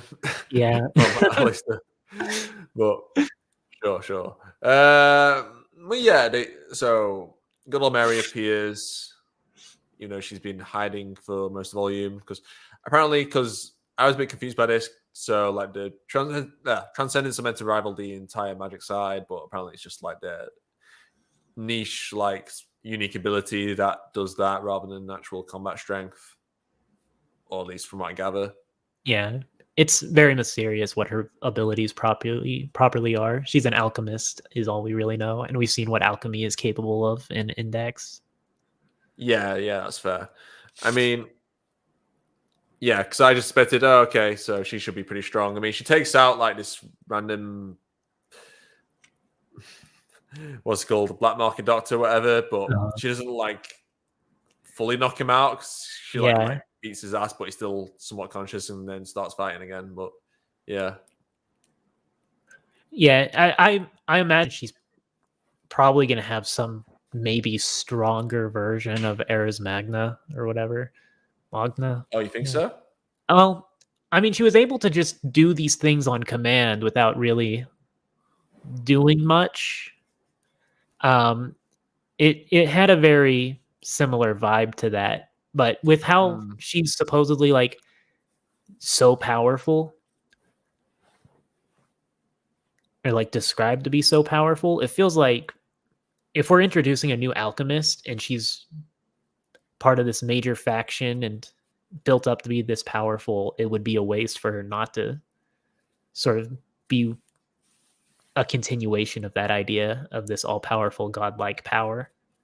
Yeah, but saying that, it's like, yeah, because I feel like if it's just a situational resurrection ability, I don't feel like that reflects that enough. But if that's the case, why does she just stay on the sidelines for this volume? Is it because she has some reservations towards her stance with the Cabal and what's going on? Maybe she's more on the fence than it seems to be. Maybe, I don't know. Yeah, well, she's so mysterious right now, it's hard to really peg her for anything. True. But yet we see them. Well, we see Good Old Mary teaming up with Index, Seria, and the gang, and they go and try and save Succubus. And yeah, they go into this is it ambulance, I think, which turns out to be like a black market doctor uh, ambulance for like criminals or something. Is that No, correct? I think there was, Or they is it? came Yeah. across an ambulance, but it didn't have any of the stuff they needed. And then they decided to no, wait, the ambulance came after the black market doctor Oh, because really? it was there. I remember they went to the black market doctor. He shoots the blood bag. And then they're like, crap, we have to do something. And then I think they went to the ambulance because it was just stuck there after all the uh, chaos broke out. Yeah, true. And Seria or Index like nearly died. Yeah, because he shot. Yeah, I found That that a bit weird. I was like, wait, did he just like really miss Sly? well, I think it was meant to communicate that Mary takes or like she's a character that just does as she's ordered and she doesn't do more or less. So she brings back Toma, doesn't really complain about it, other than explaining that he'll die if she has to do it a third time. And then whenever Syria tells her to knock out the doctor, she does it, but she doesn't really care to take into account like she's not that shocked whenever he wakes up because she was just like, "Oh yeah, you told me to knock him out. You didn't say how long to knock him out for." She's just Mm, she does as she's told, and she has no interest in going beyond it. I think. I guess that could kind of imply that she's more on the fence than it seems because she might not really care too much about the finer details about what's happening at the moment. Who knows? Yeah, it could also just be related to her origin, which I still don't really know. If maybe I just don't know anything about her store origin wise, like in our Yeah, world, not in Index. yeah, that's fair. But yeah, they need to find a specific type. Well, it's blood. I guess it's like the What kind of blood Plasma. was it? Yeah, plasma. It was like a neutral kind of plasma that could work on Yeah. her. She's got demon blood. She can't use human blood. But yeah, I guess that made sense, I suppose. I mean, got to think of some way to help her.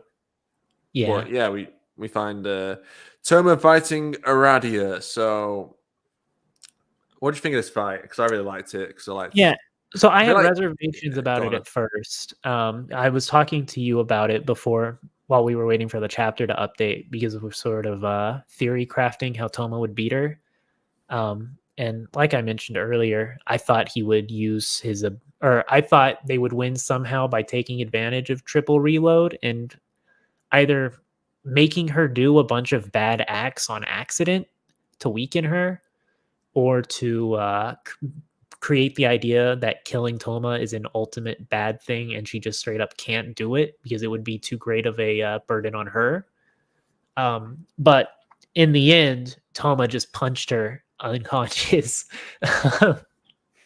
while she was doing her Super Saiyan power up. Yeah. Which that part was pretty funny because it's not every day whenever characters are doing their power up that the other person thinks, oh, maybe I can take him out right now. But as an actual fight, though, I thought it was a really good fight. It was fun to try and figure out what her ability was throughout the fight, and it was interesting to see sort of the danger the witches and the rioting posed for the fight. But overall, I enjoyed it. It was very much used to communicate the message to Toma, like why she was doing what she was doing, how she sort of solidifying the connection to witchcraft, like the witch trials and cancel culture and whatnot. But I thought it was a good fight. I really liked it because I really loved triple reload as a power. Yeah, same. Yeah, I agree with pretty much what you said there. I mean, I also enjoyed Offeness's role in this fight as well. Oh I feel yeah, like she had like one of the best like fighting moments alongside Toma in being a support. Because I feel like we have seen it in the past like a couple of we times. So in saw like it in GT1, GT1. Is what I was and gonna then say. against Kamisato. But yeah, I feel like she was almost at her best in this fight, for me at least. Yeah, definitely. It feels like Kamachi's more often now. He's using her as a. Was she in GT4? Did she help him in that fight? Oh, I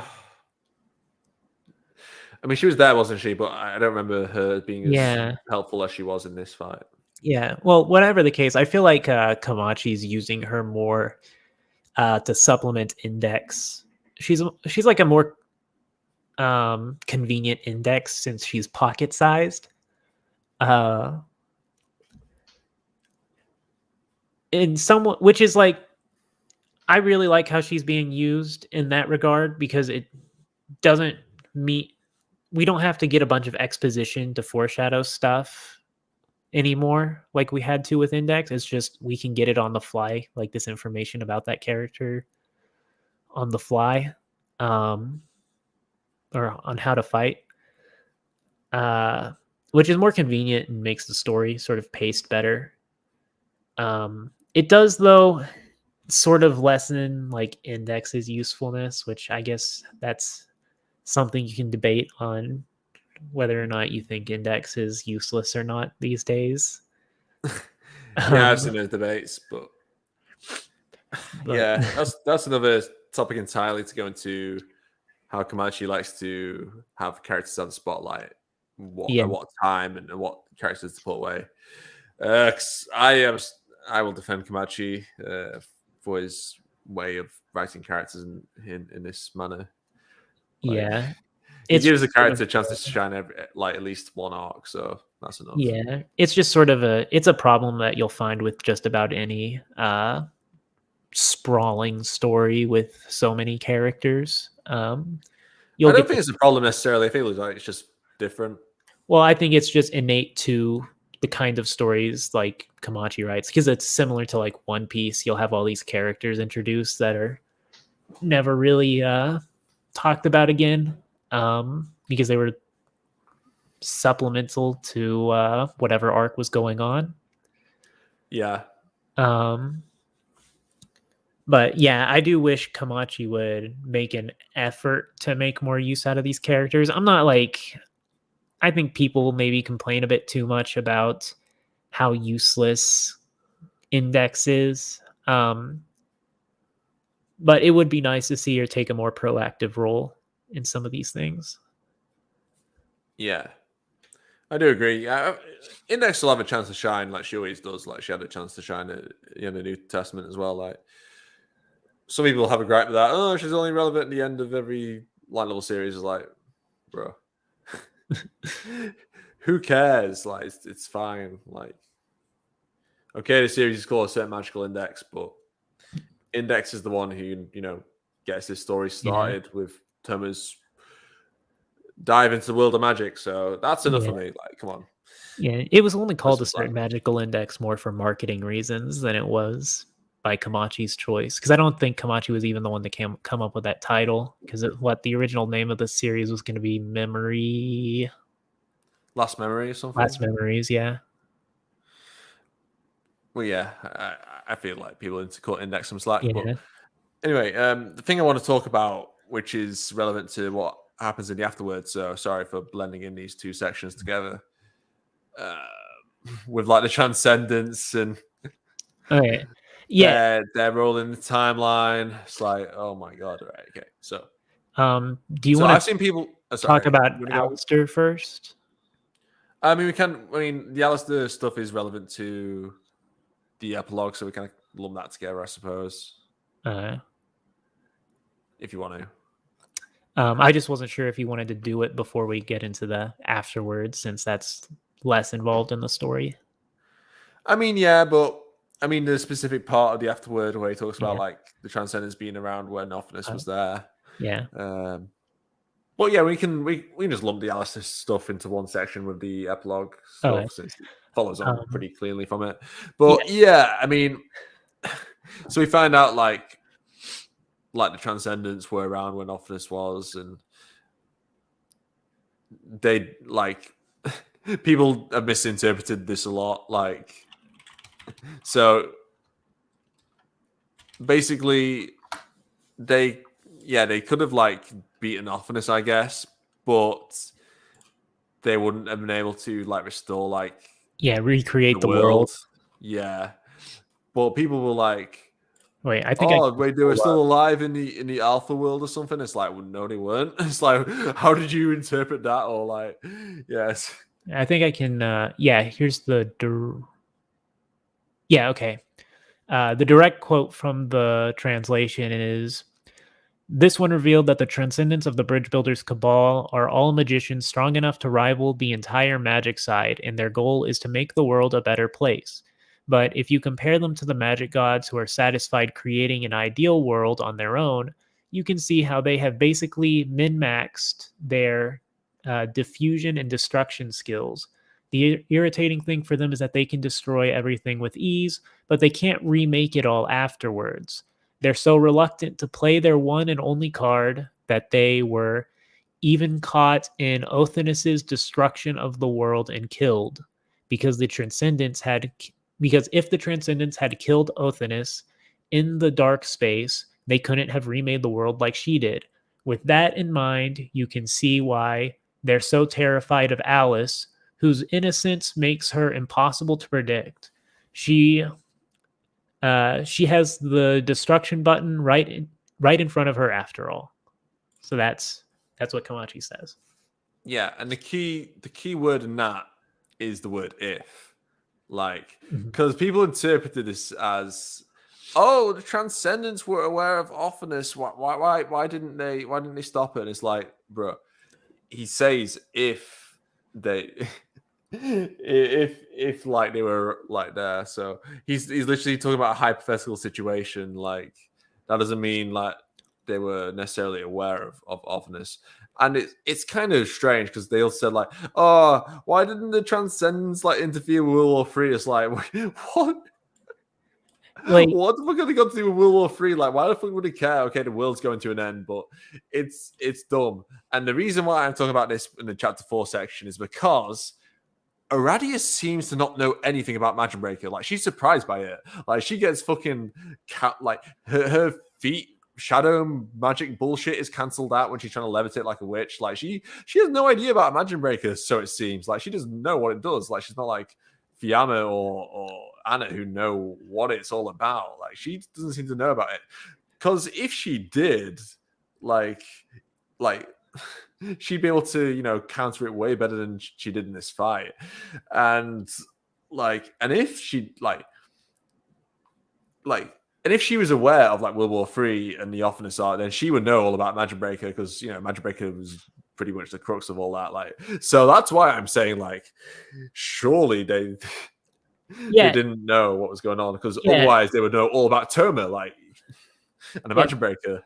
It's important to remember that at the moment, up until recently, they've been like completely isolated in a place even more isolated in hell, being Brazil. So yeah, is it Brazil? Because it's like in the rainforest. They said rainforest, so I'm just gonna assume Brazil. But yeah, they're completely isolated, and there's nothing to really suggest that they're keeping track of what's happening on the outside world. And even if they were, I think it's important to remember that it also suggests in the afterword that they're so reluctant to use Alice's power. Like, they are just so reluctant that they probably would have just let it happen anyways, because that's just how frightening and unsure they are about, you know, the kid with their finger on the button of all the world's nukes. Bro, why weren't the Transcendents around when Biagio was going to attack Academy City with his army of ice boats? That's what I want to know. Where were they? Oh, wait. Where were they? Where were they in Railgun T when Gensei was gonna, you know, supernova the fucking world with Makoto? Oh, why weren't they around when? Oh, I don't know. Mitsu Ayu was having a cry on that bridge. I don't know. Where? No, surely they would want to help out. Yeah, I mean, they're concerned about every world-ending event, aren't they? It just seems like a lot of the people. Angel Fall. Angel Fall. Where were they in Angel Fall when Misha Kurtsev was gonna do the sweet spell? Like, it's fucking ridiculous. Like, they can't be everywhere at once. Like, they don't probably care or know about this shit. Like, they're more concerned with Alice. Like, why would they bother, even if they did were aware? Yeah. This is all under the assumption they are aware of every single fucking world-ending event in Index, because they're IWAS for some reason, with some omniscience bullshit, according to some fans. At least that's how they treat them. Yeah, I think it's also important to remember, because a lot of people, when they were talking about that part, it's almost like they thought or were considering it as though it was written specifically into the story rather than the afterwards, as though it was like acknowledged there, which I feel like is a very, very different thing to happen. And then there's also just the idea, like, why didn't Gremlin get involved whenever Fiamma was destroying the world? Like, this isn't something that's just exclusive to the bridge builders. Yeah. This is just these are different factions that have their own end goals, and they aren't constantly interested. Like, Othanus probably has no interest on what's going on with the Christian side of the magic side. Yeah, I mean, they wanted to wait till World War III, where the end of World War III, where the power balance was you know, messed up, where it was more in favor of science, where the magic side was weaker, so they could have more opportunity to do what they wanted to do in the world, rather than have, you know, the things that could potentially stop them, like the churches. But yeah, I mean, you could say Gremlin could have perhaps, you know, intervened. Like, what if Fiamma won? Like, what's Office going to do? Like, why didn't Thor show up and punch Fiamma in the face? Like, yeah, why did Thor would have loved World War III? Why wasn't Thor like partying World War III, like just beating up everyone? He'd fucking love that. Like, it's just so dumb. Like, what kind of excuse is this? Like, you think it's not something that's a problem. Like, seriously, like, they've got their own shit to deal with. They were probably like chasing Olivers or some shit. Like, who cares? You think the Fiamma's right hand would have been able to stop Thor's attacks, considering they're both sort of ignore time and space in a way? Uh, oh, we're going to versus battle chat, are we? No, I mean, it's kind of that matchup's really interesting because Fiamma's got his auto defense, but but Thor just Almighty sort of Four appears where you are or where he. Almighty Four finds like the specific like weak point where you can basically guarantee a hit. Yeah. And yeah, I mean, I'd probably just say Fiamma because Fiamma's range is just like way better than Almighty Four. Like Fiamma can just like life wipe the entire world. Like how is Thor gonna avoid that? Like he can just like Fiamma can just to Lesma bomb like the entire vicinity of the world. Like Almighty Four ain't gonna dodge that even with his dodging ability. Like as long as he covers the entire world. So I'd probably say Fiamma just for that reason alone. Like it'd take like a few punches to defeat Fiamma anyway, probably. Yeah. I don't know. But anyways, the afterwards, I think people took that too seriously, and that's all that's where I stand with that. Yeah, for real. But yeah, the fight was good. I enjoyed it. I like the tactics and the teamwork. It was good, and it makes me think: what would Aradia's final form would have been like? Like Super Witch mode. Which I'm sure we're going to see it next book, most likely, if not like one after. Because going into the epilogue, Toma basically is wondering if he's going to have to keep her as a new pet. That'd be awkward. Like, is she going to be like different person after being smacked by Toma? Like, I don't know.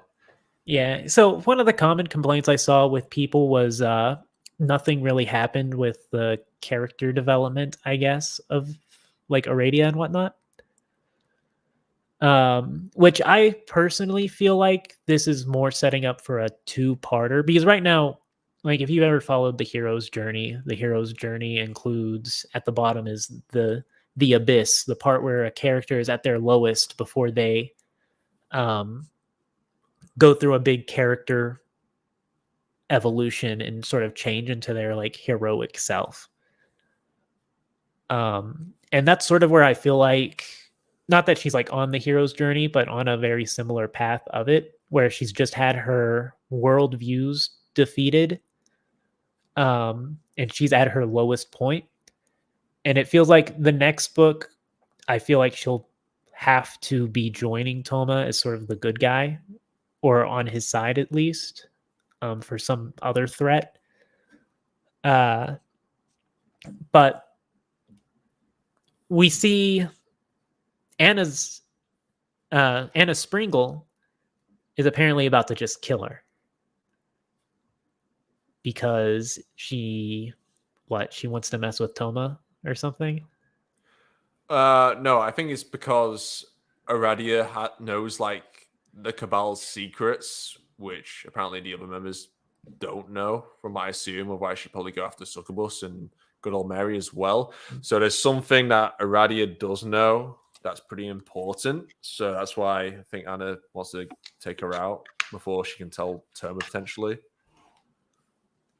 Yeah. So just as that's about to happen, Anna Kingsford shows up. And just to differentiate, I'm going to refer to them as Springle and Kingsford from basically here on out, because it'd be too confusing just to use Anna now. It's because Alistair went back to the Miyashita Arc, where the shopping center was, where they were fighting earlier, and there was this weird organization which stores like important dead bodies. Apparently Seria had business there, because that's basically what was implied, and that made sense because it was kind of weird. Like, okay, why is it in the exact same location as where the Succubus and everyone is? Like, that's a bit coincidental, but it makes sense because that's the entire reason why Seria wanted to go to Shibuya in the first place. So, well, I mean, Aradia did kill Toma the first time in Academy City, though, right? Yeah, true. But So then I you think obviously go to they would Shibuya. have been anywhere Toma was anyways. So I don't think it's really like I don't think the area it took place really mattered that much for Aradia. It was just the setting that we ended up with because Toma needed a job. Yeah, fair. But we also got some like interesting lore as well, because apparently the Golden Dawn, or at least Alistair, wanted to like freeze the entire like body of the previous holder of Imagine Breaker to preserve it, but the Golden Dawn were like, "Nah, we'll just freeze the arm or something, Yeah, preserve the arm." And Alistair was also made into one of these like preserved corpses as well in like 1947, where he nearly died. But yeah, and then he finds Anna Kingsford and basically gets to work to turn it into an android and somehow revive her personality, I guess. But I think yeah, we it's a see her. cyborg. I think androids Yeah. are purely robotic, whereas cyborgs are half human. Okay, okay. Yeah, get it right, bro. It's science. Science rules. Yeah, But yeah, close enough. but yeah. So now she's an emoji bot. But I actually learned that apparently in the actual volume, she doesn't talk in emojis. They're just like pictures, I think. So it's not because basically I was just making fun of her in my video for like being this emoji queen or whatever. But She yeah, talks. apparently it's just pictures. So it could be like someone in the comments of that video said it could be like hieroglyphics or something, or trying to I would laugh so be hard inspired if he from was that. using wingdings. But yeah, so apparently it could have some like magical significance, I think, because they like to use like Yeah, symbols and stuff for it could be like things. representing a lost language or something. Yeah. Though, I mean, the pictures could also just be deformed emojis or something. I'd have to really see them. Which, no, I didn't. Did I buy? No, I don't. I don't remember if I bought GT6. I think I did. Wait, hold up a second. I'm gonna grab my I my. think you bought the ebook of it. Yeah, I think I did. Here, wait.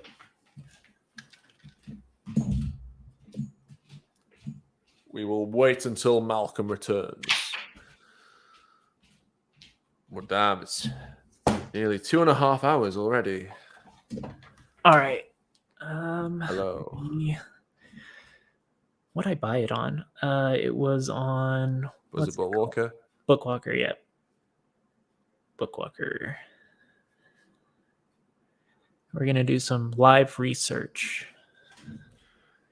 Oh, okay. You're looking for the actual thing she does. Yeah, I want to see if he used some sort of like version of an emoticon or if he did like hieroglyphics.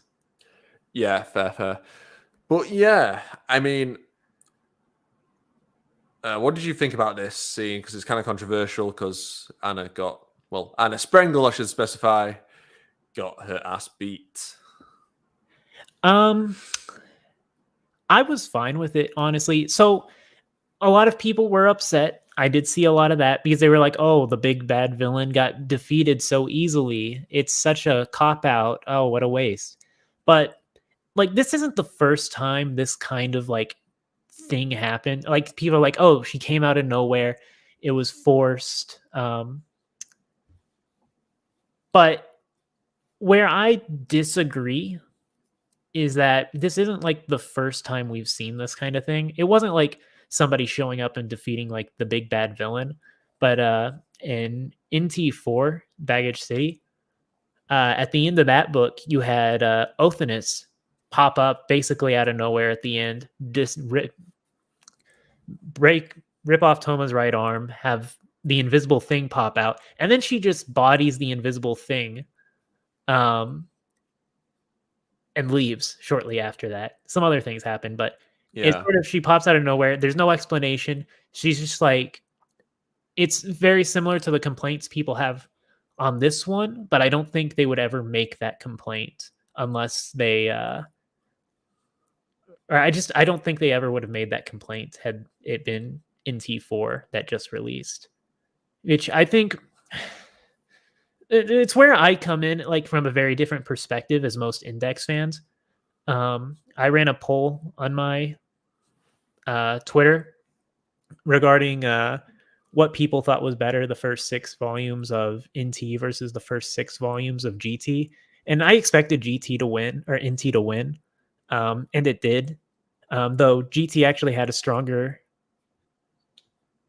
impact than I thought it would for most people. But one thing I've noticed in how some people debated it is it was very hard for people to disconnect things that happened after NT6, like to isolate NTs 1 through 6 in their mind. So people would be like, oh, Othinus was such a better villain compared to Anna. But like we saw Othinus like 1 or 2 times, and they weren't very. And like one of them was that her beating up the invisible thing with ease.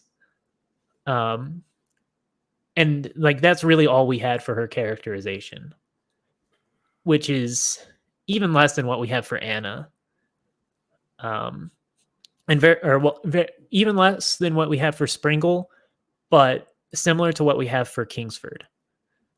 So if you had read it, because I've been an Index fan for a long time, and I actually read those books as they released.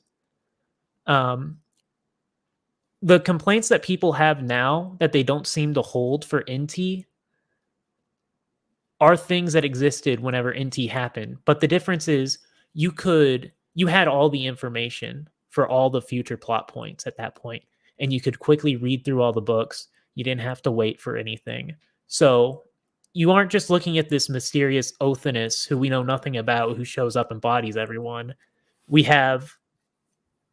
It's this inability to disconnect that Othinus from the one we get to know through OT or NT10. I mean, yeah, with Othinus in the first 6 volumes of the New Testament, like the only thing we knew about her goal or what she wanted was to create Gungnir, right? But we didn't know exactly why she wanted to create Gungnir at that point in time. Like that was still a mystery. And yeah, it's a similar thing with Anna. She wants to basically troll Toma, cause some chaos in the world, spread an influence using this, and then she's got this plot involving Alice. Like, we've got some idea what she wants to do, but we don't know her end goal. We don't know what she wants to do by doing this. And it's pretty similar to the Offness stuff. But yeah, I mean, the problem that people find this is because, she's been shafted now, like she's going to be written out the plot or whatever. But I disagree because Anna Sprengel knows something that Alistair doesn't. And that's why Alistair tries to interrogate her, and Anna Sprengel is quiet about it. So we might have a follow-on from that, because Alistair will clearly go digging for the mystery concerning the Transcendents, because he's concerned about their origin. He's like, okay, Alice has a clear link to me because I basically made up the thing about Alice in Wonderland having a connection to the Kabbalah, which Alice does use. So there is definitely a mystery involving this. And of course, you mentioned Anna Sprengel being the main villain. That's not true. Alistair has always been the main villain of the Index, and that will continue to be the case.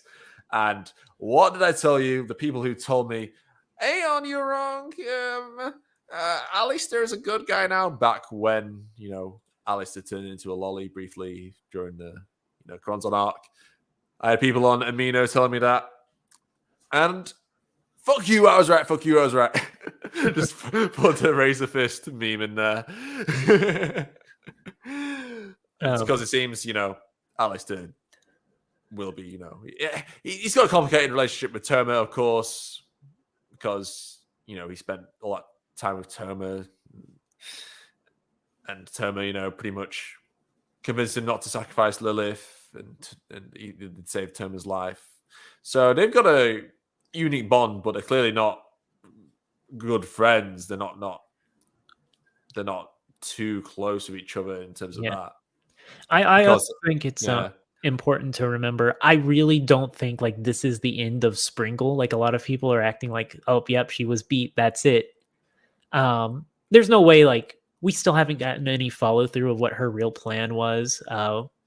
Iris is still MIA. It's like there's no way she's actually like beaten yet. She's gonna come back. There's no doubt in my mind about that.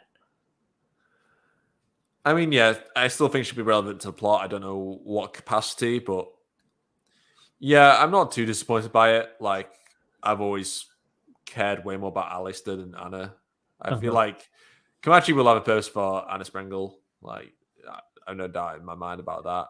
But yeah, Index is like, it's always been like Alistair has always been such an important character. Like, for the entire Index lore, like Alistair is so important. So that's why I'm like, Alistair needs to be an Index. Like, he needs to be the main villain of the entire franchise, because that's what he is to me. So unless he surprises everyone and says, okay, I don't actually want to destroy magic, and be like, oh, okay, I just want to do whatever. Well, I doubt that'll be the case, because it's pretty much setting it up, unless Komachi does a plot twist and be like, oh, no, not actually. That'll be disappointing, but we'll see. But yeah, I think it's going fine. I did find the pages for Kingsford's speech. Oh yeah. What she does is it'll be like this.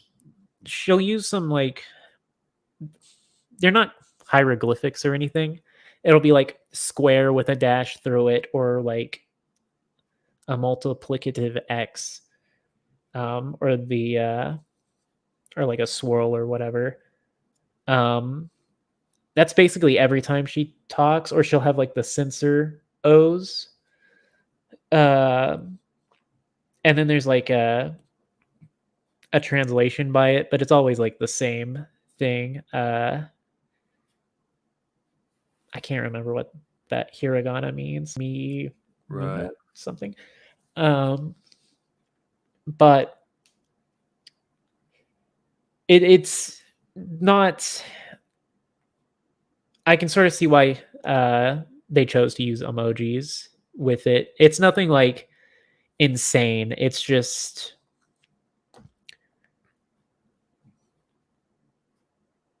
a very weird way of talking, but it's not. She's not talking in emojis. She uses a very repetitive square X swirl, sometimes with a star at the end. It's really weird, but it's not that. It's not way out there. Fair enough. Yeah, I mean, what do you think about Kingsford? Because I'm quite interested in Kingsford. Yeah, I'm really interested. She's been built up for 2 volumes now. People seem to think that she just popped out of nowhere entirely, but she was mentioned by name at the end of the previous volume and foreshadowed in 4, I think. So I mean, there's not much to say about her just yet, but I'm very, very interested, since she is sort of like Alistair's sensei type figure. Yeah, for sure. And she's very powerful. Like, she's supposedly more powerful than Alistair in terms of magic, which is kind of crazy. And yeah, she basically trolled Mathers one when he was alive. Yeah, if she becomes a villain, then it'll be curious. Yeah, because it probably will. I mean, it's setting up a conflict between her and Alistair at some point, because she's following along with what Alistair wants to do, but she seems like pro magic. She seems like to really like magic. And not just that, Alistair also has that emergency shut-off switch on her. Yeah. Which shows he is afraid of her turning on him. Oh, of course. Alice has got to prepare for any situation that may arise. But yes, and obviously Alistair wants to destroy magic, or so we should suspect. So it's evident that once Kingsford does find out Alistair's true intentions, that there's going to be a conflict occurring between them. So excited for that. Anyway, we are at the end of the volume now. So we've already talked about the afterword, I guess, in terms of that sentence. So yeah, we finally summed it up. Like, I finally got through it. It took a while. My God. there's also, it's probably meaningless, but Alistair changed the way he spelled Lucifer in the Oh, you mean volume. Komachi? Or Kamachi. Wait, who did I say? Well, we know Komachi is Alistair, so Oh, you yeah. were Yeah. Okay, I said Alistair. right. Kamachi said, or changed the Japanese spelling he used for Lucifer, and he noted that at the end of the volume. So he either was just saying that to clarify, oh, by the way, you noticed I wrote this differently. It's because I made a mistake last time. Or maybe we'll see Lucifer finally in the series. Gronzon, I believe, mentioned him before. And then we have, well, she's not the actual daughter of Lucifer, but it was an interesting concept at the time. Maybe it's distinguishing like the inverse, like Lucifer that does exist, that used to exist on like the right seat of God before Michael yeeted him into hell with like God's right seat tail, and this different spelling of Lucifer is meant to differentiate that Lucifer to this fictional Lucifer. Well, I think he used the previous spelling back whenever he referred to it in the Quran's arc. He may have referred to Satan. They're Was it technically Satan in OT? No, I think it was Lucifer. I don't know. no Inti at the because it's Quran's who mentioned them. Right. Well, wasn't it like mentioned also like with the Archangel Michael stuff and Maybe Right, I don't know. It's really hard to know for certain, but it's possible. Like he just recently decided to switch the spelling, and if he is switching the spelling, it makes me wonder if while he was doing research, he was like, "Oh crap, I should have used this spelling instead," because he may have greater plans for Lucifer or Rushifa in Japanese. Yeah, would be cool to finally see. Because previously he was spelling it Rushiferu, and now it's Rushifa. Yeah, we'll see what comes to be from that difference, if there is going to be a mention of it in the future. So, Malcolm, we have finally gotten through GT6. Are you happy now? I'm very happy. It was a very fun volume to talk about. I didn't think we'd get as much as we did out of it. Yeah, for sure, considering it was quite a short volume in comparison to the other ones. But do you want to talk? I mean, I don't know how much time we've got left, really, but I guess we can talk a bit about world. Do you want to have a rant about any particular index bad takes or anything? There's been quite a few regarding GT. I feel like we did cover some of them though while we we did cover a few of them. It's just GT has been the strangest thing to me because I feel like my theory, right, is I sort of already said it, but it seems people are this is the first time most fans are experiencing index in this way, in that we are starting a new series and now you have to sit through and wait for each individual book every 3 to 4 months. And most fans of Index did not have to do this wait during NT and stuff. And it wasn't these very clear-cut giant arcs that most people who did start reading later on, because I think most fans probably started reading around the Kamisato arc.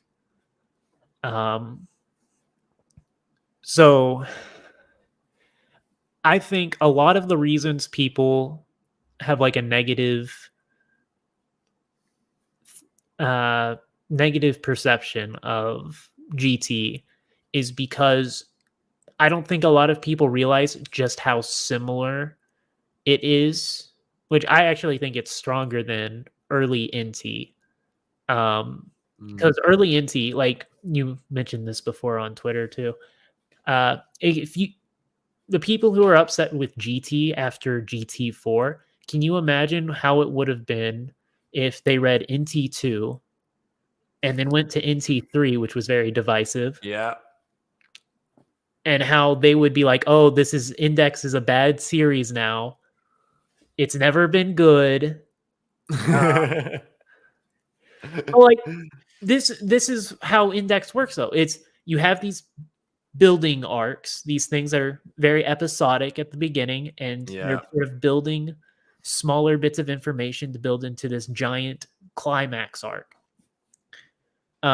And most people with their first experiences of Index, it was Inties 1 through 10 were already done. You could just read Inti 1 straight through all the way through the Othinus arc. So you didn't have to wait for these mysteries to be fulfilled. Most fans, let's be real, started reading the novels because they read the Othinus wiki page. Um, so there wasn't Not even me. like that.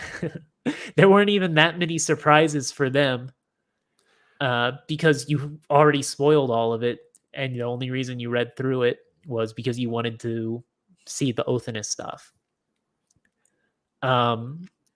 So no, and it was like this in OT2, but naturally nobody in the English fandom had experienced Index from Volume 1.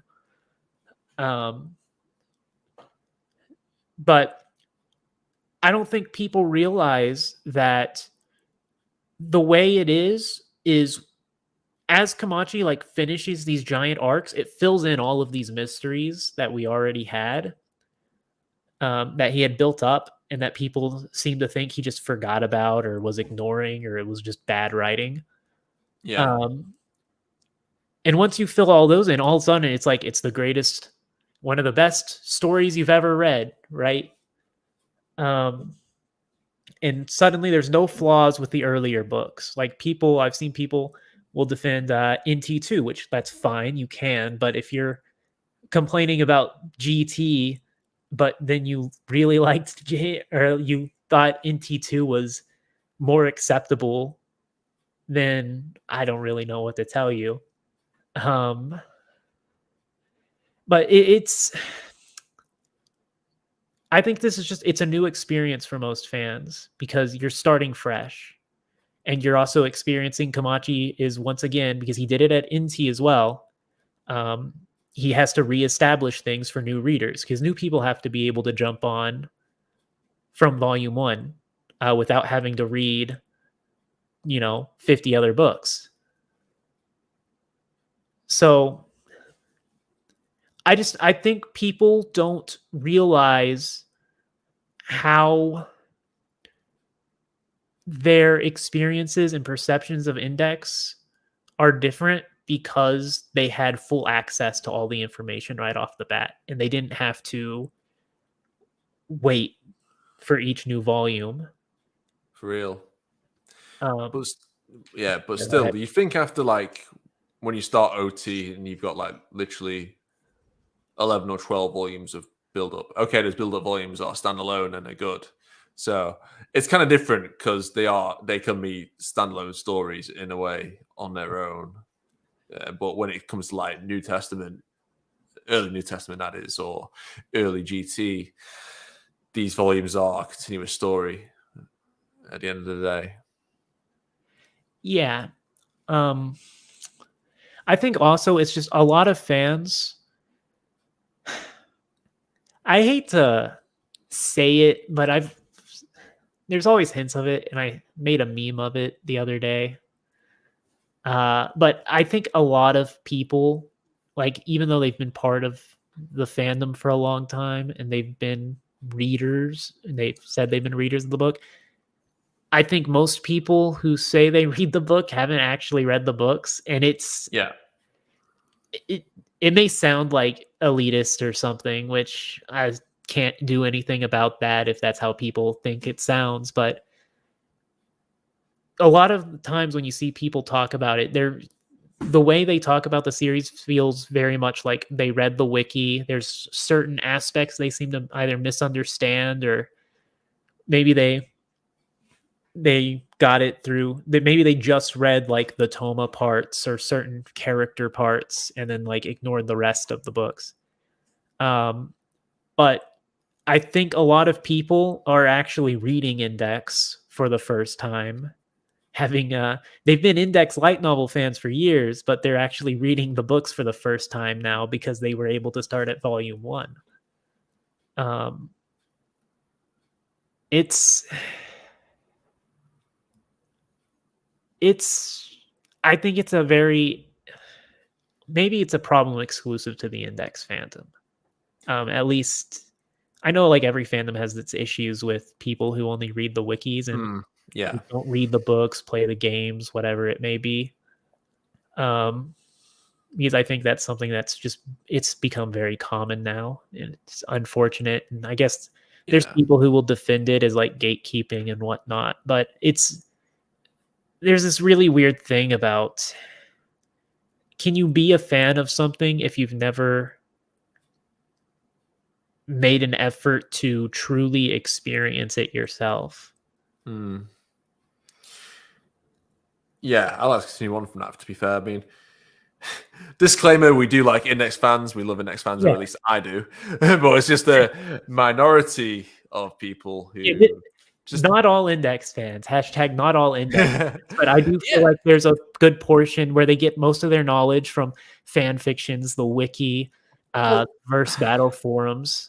Well, considering how much they complain about it, like, they don't come across as fans. Because a fan of a series, you tend to like it, but it's so weird when I see these bizarre takes, but they're not just like one, like continuous. It's like they hate the fucking series, and if you hate the series, why are you still reading it? Just like, it just feels like they're reading GT for just the sake of it, just for like, I don't know, completionist reasons. I don't know. Like, if GT is, if you don't like GT, like, no one's forcing you to read it. Like, you can stop reading it. Like, no one is like, you must read GT or else you are going to be punched by Terma or something. I don't know. There's also like the way they refer to it.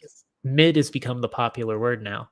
And I've seen a million people use the word mid. If mid, like middling, if something is middling, like average, if the worst book in the series that you consider to be the worst book in the series is average, then you are like the most spoiled reader ever to have all of these like good books. For real. With 50+ novels.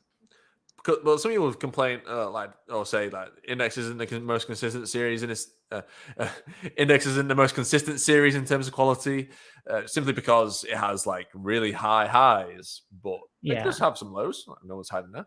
But you need a lot of the other volumes for those highs to be as high, and that's when you look at the bigger picture. And I feel like they don't do that at times. Yeah, you have to read any book that has gone on as long as Index. Like, it's not possible. Like, even the most talented writer in the world is going to have some worse books whenever they've written 100 books. And that's like fine. If only a handful of those 100 books are meh, then that's pretty amazing. Yeah, and it's about being a fan. Like, why would you like? We want Index to be good. Like, we are reading this wanting to like. Well, we are finding it good. At least me and you are finding GT good. Yeah. It's like we want to see the fruits of this build up. I mean, I really enjoyed GT6. I think it's got merits on its own about being considered a build up volume or whatever. Yeah. Like, it's fine to have complaints, right? Like, there are issues. Yeah, like I even mentioned earlier, I had issues with some of the aspects of the story that I feel Komachi didn't go far enough with certain routes, and that some of the scenes didn't offer enough sort of reason to exist. But there's having complaints, and then there's just hating everything to the point where you decide no matter how much of it was good, you're going to hyper focus on this one bad aspect to say the entire thing was bad. And it's like I said, a lot of these things that people have issue with GT were present in NT, but you can't, because you finished reading NT and it was all there for you at once. Those problems weren't problems because they were foreshadowing or meant to be a mystery. Or just, very much on purpose. So It's Yeah, frustrating. I just have to say it's so frustrating because, I've read NT from by release, so this isn't like a new thing to me. I feel like GT's been on average stronger. I think NT for the most part had higher highs compared to early GT, but it also had much lower lows compared to GT. And I think just on average, GT has been a better read. yeah. I think, like, obviously, like, I love all three light novel series so far. Like, but it's easy to say, okay, we knew the Old Testament volumes 1-6 were building up to World War III because, we've read it all. Yeah, Or the New Testament 1-6 were building up to the Office arc because, we've read it all. But only until you isolate those volumes and just forget the rest, it's like you don't know what's going to happen. Like, what is this building up to? Like, when you have like the freshman arc and you have the Birdway info dump in volume 2, then you've got the Hawaii invasion arc with the weak villain and not having the best plot structure. But I still like New Testament 3. I think it was a unique volume, and I appreciate the ideas that were presented in that volume for sure. And it had some cool isolated moments, of course. And you got New Testament 4, which was pretty good for what it's worth. Some people don't like it, but I yeah. like it, and a lot of I people. really like NT4. Yeah, I think feel like people like it more than I think. And I initially became a fan. I think people were more like a bit divisive about it, but I feel like people like it more now, which is cool. Then the 4 stuff in New Testament 5, which is again that was a build up, and then the Ichihana Ransai with that was a cool volume. That was basically Yeah, just all out battles everywhere. That was fun. That was blast, and it had Return of Kakine, of course. But yeah, you still don't know like what are these arcs leading up to. Okay, they're all leading up to the Gungnir Offenus stuff, but what's that going to be like? Like, if you don't know about the Offenus arc, you don't know what the hell's going on. Like, why should we care about Offenus? exactly. Yeah, Okay, she's a magic god, but we can't really quantify that. Okay, we only can quantify it once we've seen her destroying the phases and everything, or what we heard about them being masters of magic. But what does being a master of magic actually mean? Like, people still debate about this today. Like, what does yeah, mastering magic actually mean?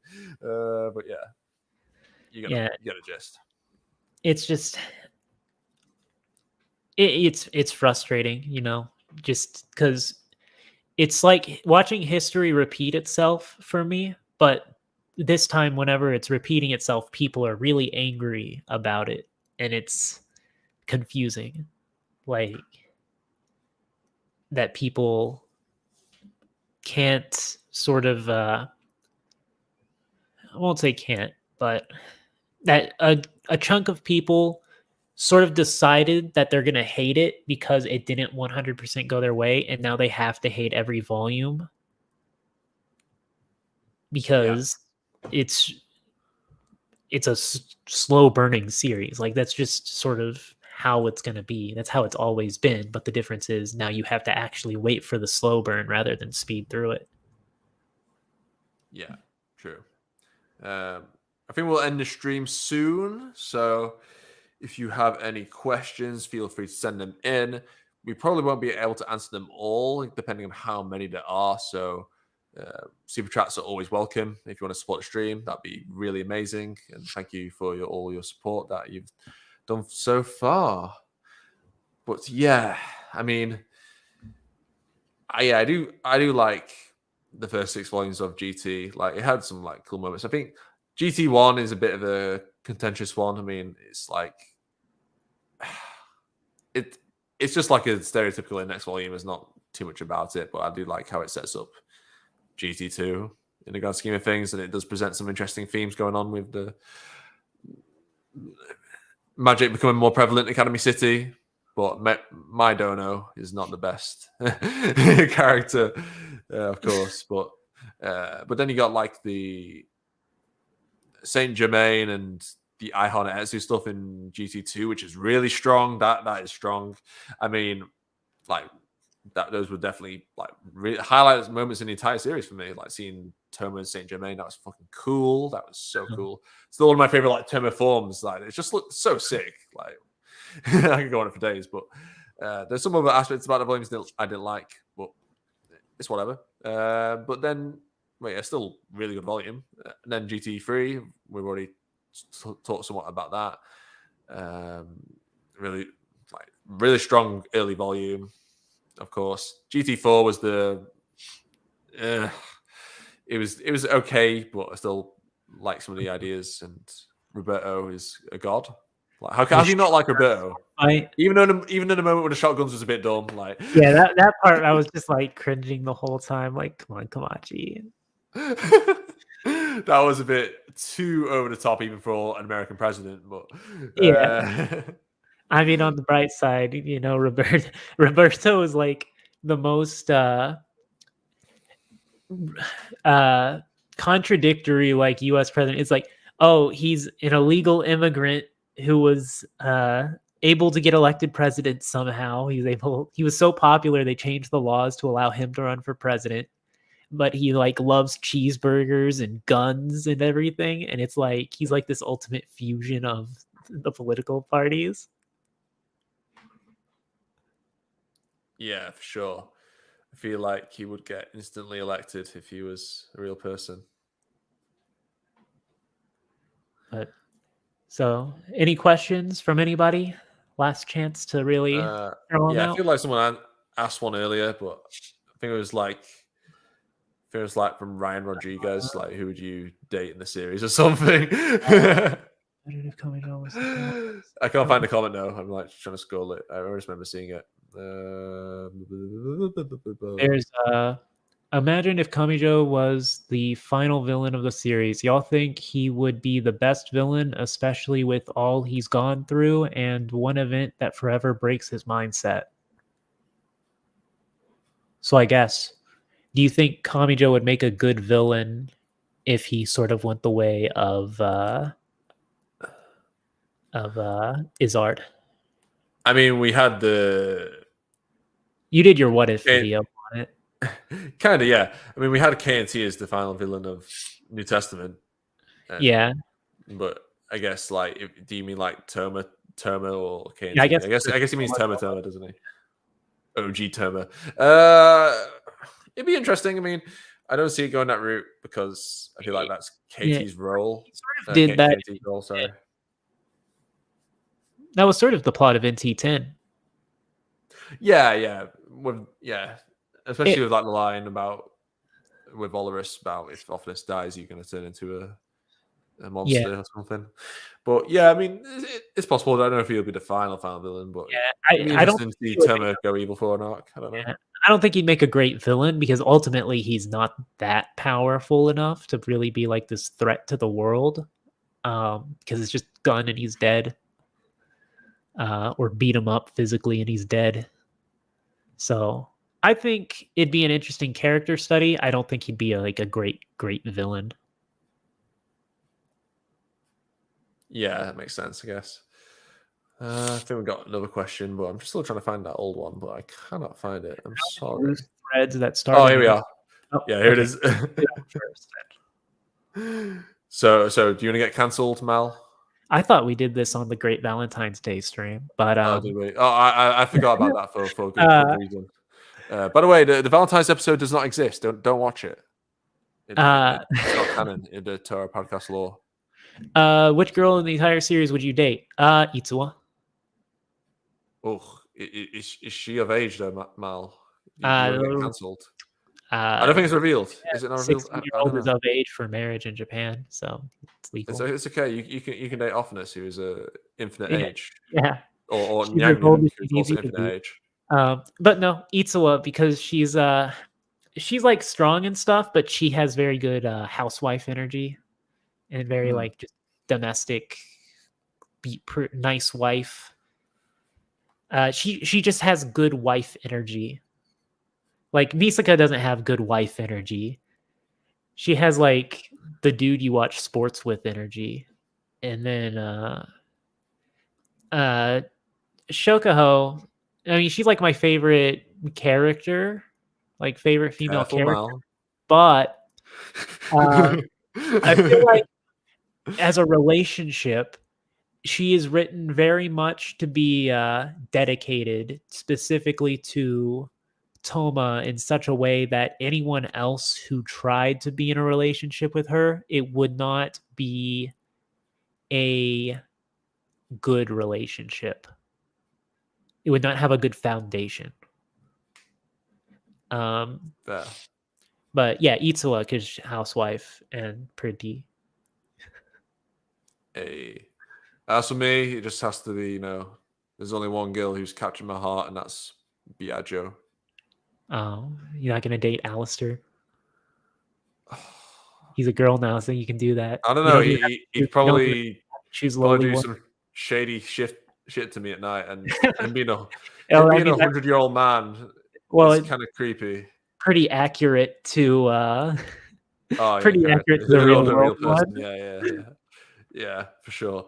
Yeah, I don't know what kind of creepy shit he or she would try to do to me at night. Like, I'd be a bit worried about that. I would be like sleeping with like the back of my head, like having eyes open, or however that phrase goes. Kind of butchered that, but yeah. I don't know. Probably Mina Mathers, maybe. I don't know. That's a good one. Yeah. Yeah. Situationally. Yeah, I mean, cooking Mathers' wife is always a win for Alistair. So yeah, but yeah, it's. I'd rather touch grass and find a real person. Okay. Well, that's not based, but okay. Oh, okay. I know. 2D is for life, but yeah. 2D. They'll never cheat on you. Of course. Only true wizards follow that path. Okay. Looking for original username asks, how many loose threads that started in OT haven't been tied yet? Well, I guess There's the a line. few. Index magic god. That was established that she could potentially do that in volume 1. They Elephant in mentioned the Room vampires. that Empires is the biggest one. They actually mentioned Anna Springle in OT for the first time. Maybe like St. George, maybe, I don't know. Yes, maybe. I don't know. That's kind of a loose one, maybe.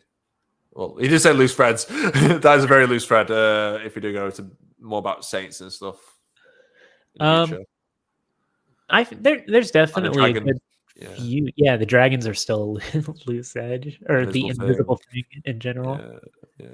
I mean, the reason why I mentioned St. George is because St. George like slayed a dragon, didn't he? So that might have some relevance. I don't know. And I think that's St. George is what the Walking Church was based on, like magic based around that. St. George's Cathedral. Yes. Apart from that, I'm sure there's like a lot that we could probably look back on and find, because there are. I guess Sogita's power, if you count him being part of OT with SS2, maybe. Yeah. There's a few. Kamachi loves to make like these things you never like I mentioned. Anna Springle was mentioned in OT, but that only became recently, like, well, by NT 21 or whatever. Did that become relevant?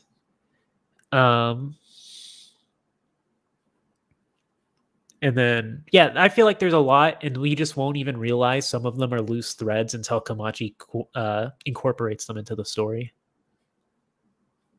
Yeah. All right, cool. Last question that we will answer.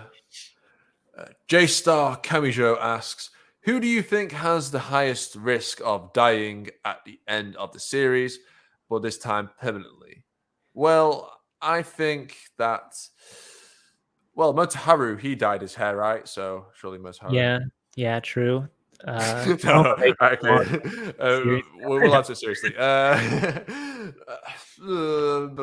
mean, Aleister Crowley, I think, is almost guaranteed to die at the end. For real? I mean, he keeps avoiding death. Like, he's avoided death like 3 it's times. Because he avoids death so many times that I feel like in order to... Because my idea of how Index is going to end, right, is that his plan is going to succeed and everything in the world is just going to have to be normal. You're not going to have espers, you're not going to have magicians. It's like everybody has to be on this equal playing field.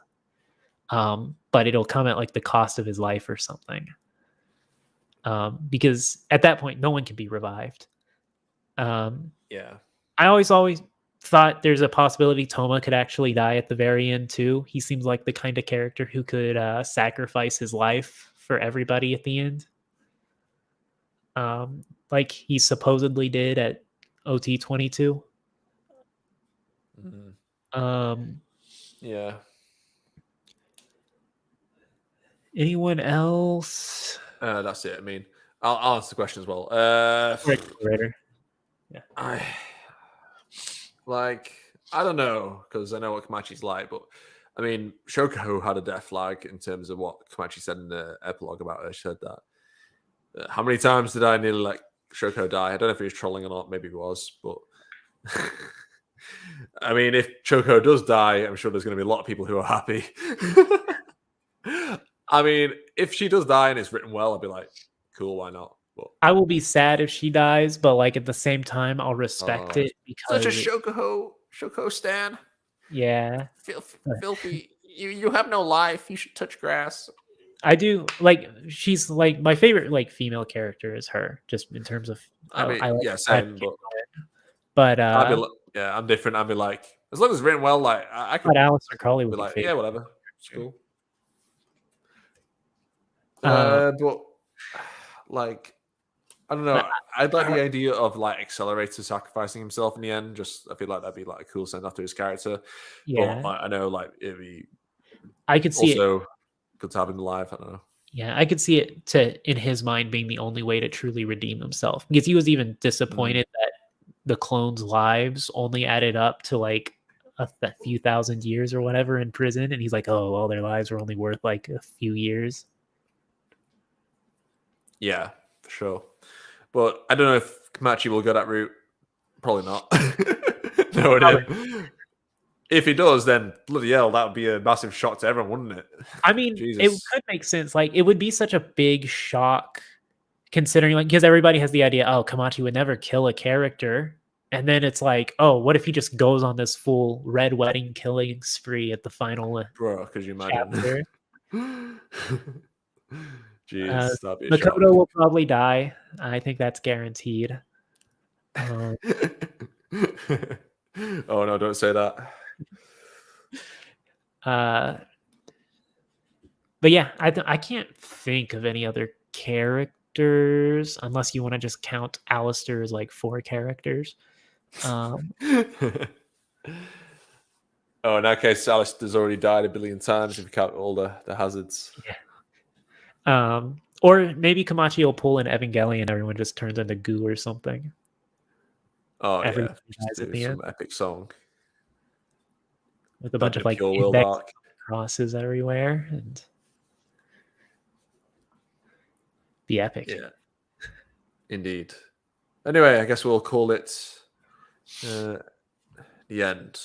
I hope you have all enjoyed listening to us ramble on about this for 3 hours. Wow. I'm sure you have all enjoyed every second. If you have stayed from beginning to end, then you should deserve an award from me. And Mal, of course. Yeah. But yes, thank you all for tuning in. Make sure you follow Mal on the Twitters and subscribe to his YouTubes as well. Even though there's a lot of videos on there, so many. You're working on a video. He's still working on a video. Yeah. I'm a busy man. I'm a busy guy. Of course, we are busy. And of course, be sure to hit that like button and sub to the channel. That way you can get Alistair here to 10K subscribers, and we can watch him cosplay as Misaka Makoto, his favorite character in the series. Yeah, so guys, if you didn't know, I made a bet on Twitter a while ago when I was very small in terms of my follow account and stuff, that if I got 10K subs on YouTube, that I would cosplay as Misaka. So I will concede to that. So I mean, it's gonna happen. I better order it soon. Like fucking hell, I still haven't ordered it yet, but I will do that probably tomorrow. Yeah, you're gonna have to order it tomorrow with how fast you're gonna. I'm gonna say probably by Wednesday you're gonna have 10K. That's my guess. Maybe, but yeah, I mean, I don't know if I'll be able to film it like straight away. No, you're gonna live stream it. No, probably just I'm gonna do a Q&A video for it. This is But Makoto. yeah, I'm gonna do a Q&A video as Makoto. That's gonna be the 10K special. But yeah, I mean, like, I don't know if I'm gonna wait like until I'm like, because I'm at my different location at the moment where I usually film, so I might wait a bit, which people might not like, but or I can do it, Just try do and it do in it here public. maybe, but we'll see. Go out on the God help me. streets, walk around as Makoto. You'll wear shorts underneath, I'm sure. Oh, I mean, do people really want to see the details of the skirt and stuff? Like, I don't people want to see that. Yeah, No, you no, gotta no. wear the skirt to I don't need prove that you're wearing flashing. the Just see, shorts. oh yeah, here's my hairy legs and the fucking You can shorts shave 'em. underneath the skirt. No. I'm not gonna go that far. Like, you get me to cosplay. Don't worry, but like, You it's can not gonna be a fucking cosplay as explicit shoot. Aqua, Come on, cosplay it's gonna be as some slack. Makoto. This is not gonna be a fucking striptease of fucking shorts. What?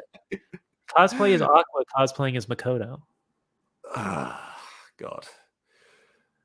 God help me. Anyway, it'll be fine. It'll be fun. People will enjoy it, I'm sure. It's a laugh, isn't it? You know, Oh, I'll be it'll laughing. Yes. it'll test my fragile masculinity. But Yes. yeah, I mean, if you fancy seeing Makoto with a beard, there you go. Your fantasies have come true. You gonna get a That's wig? what you're into.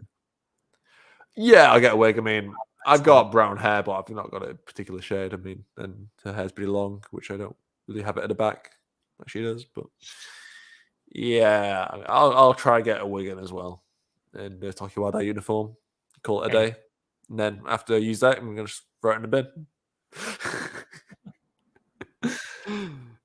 It's just gonna straight in the bin because like I don't think there'll be many people who want to buy an extra large Mikoto cosplay, unless You hit a maybe million. I can put it for auction, like signed by Aeon of Horrors or something. Yeah.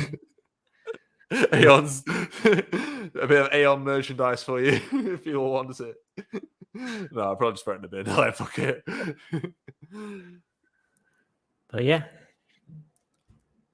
Yeah, thank you for watching, guys. Until next time. Thanks, Bye-bye. guys. Later.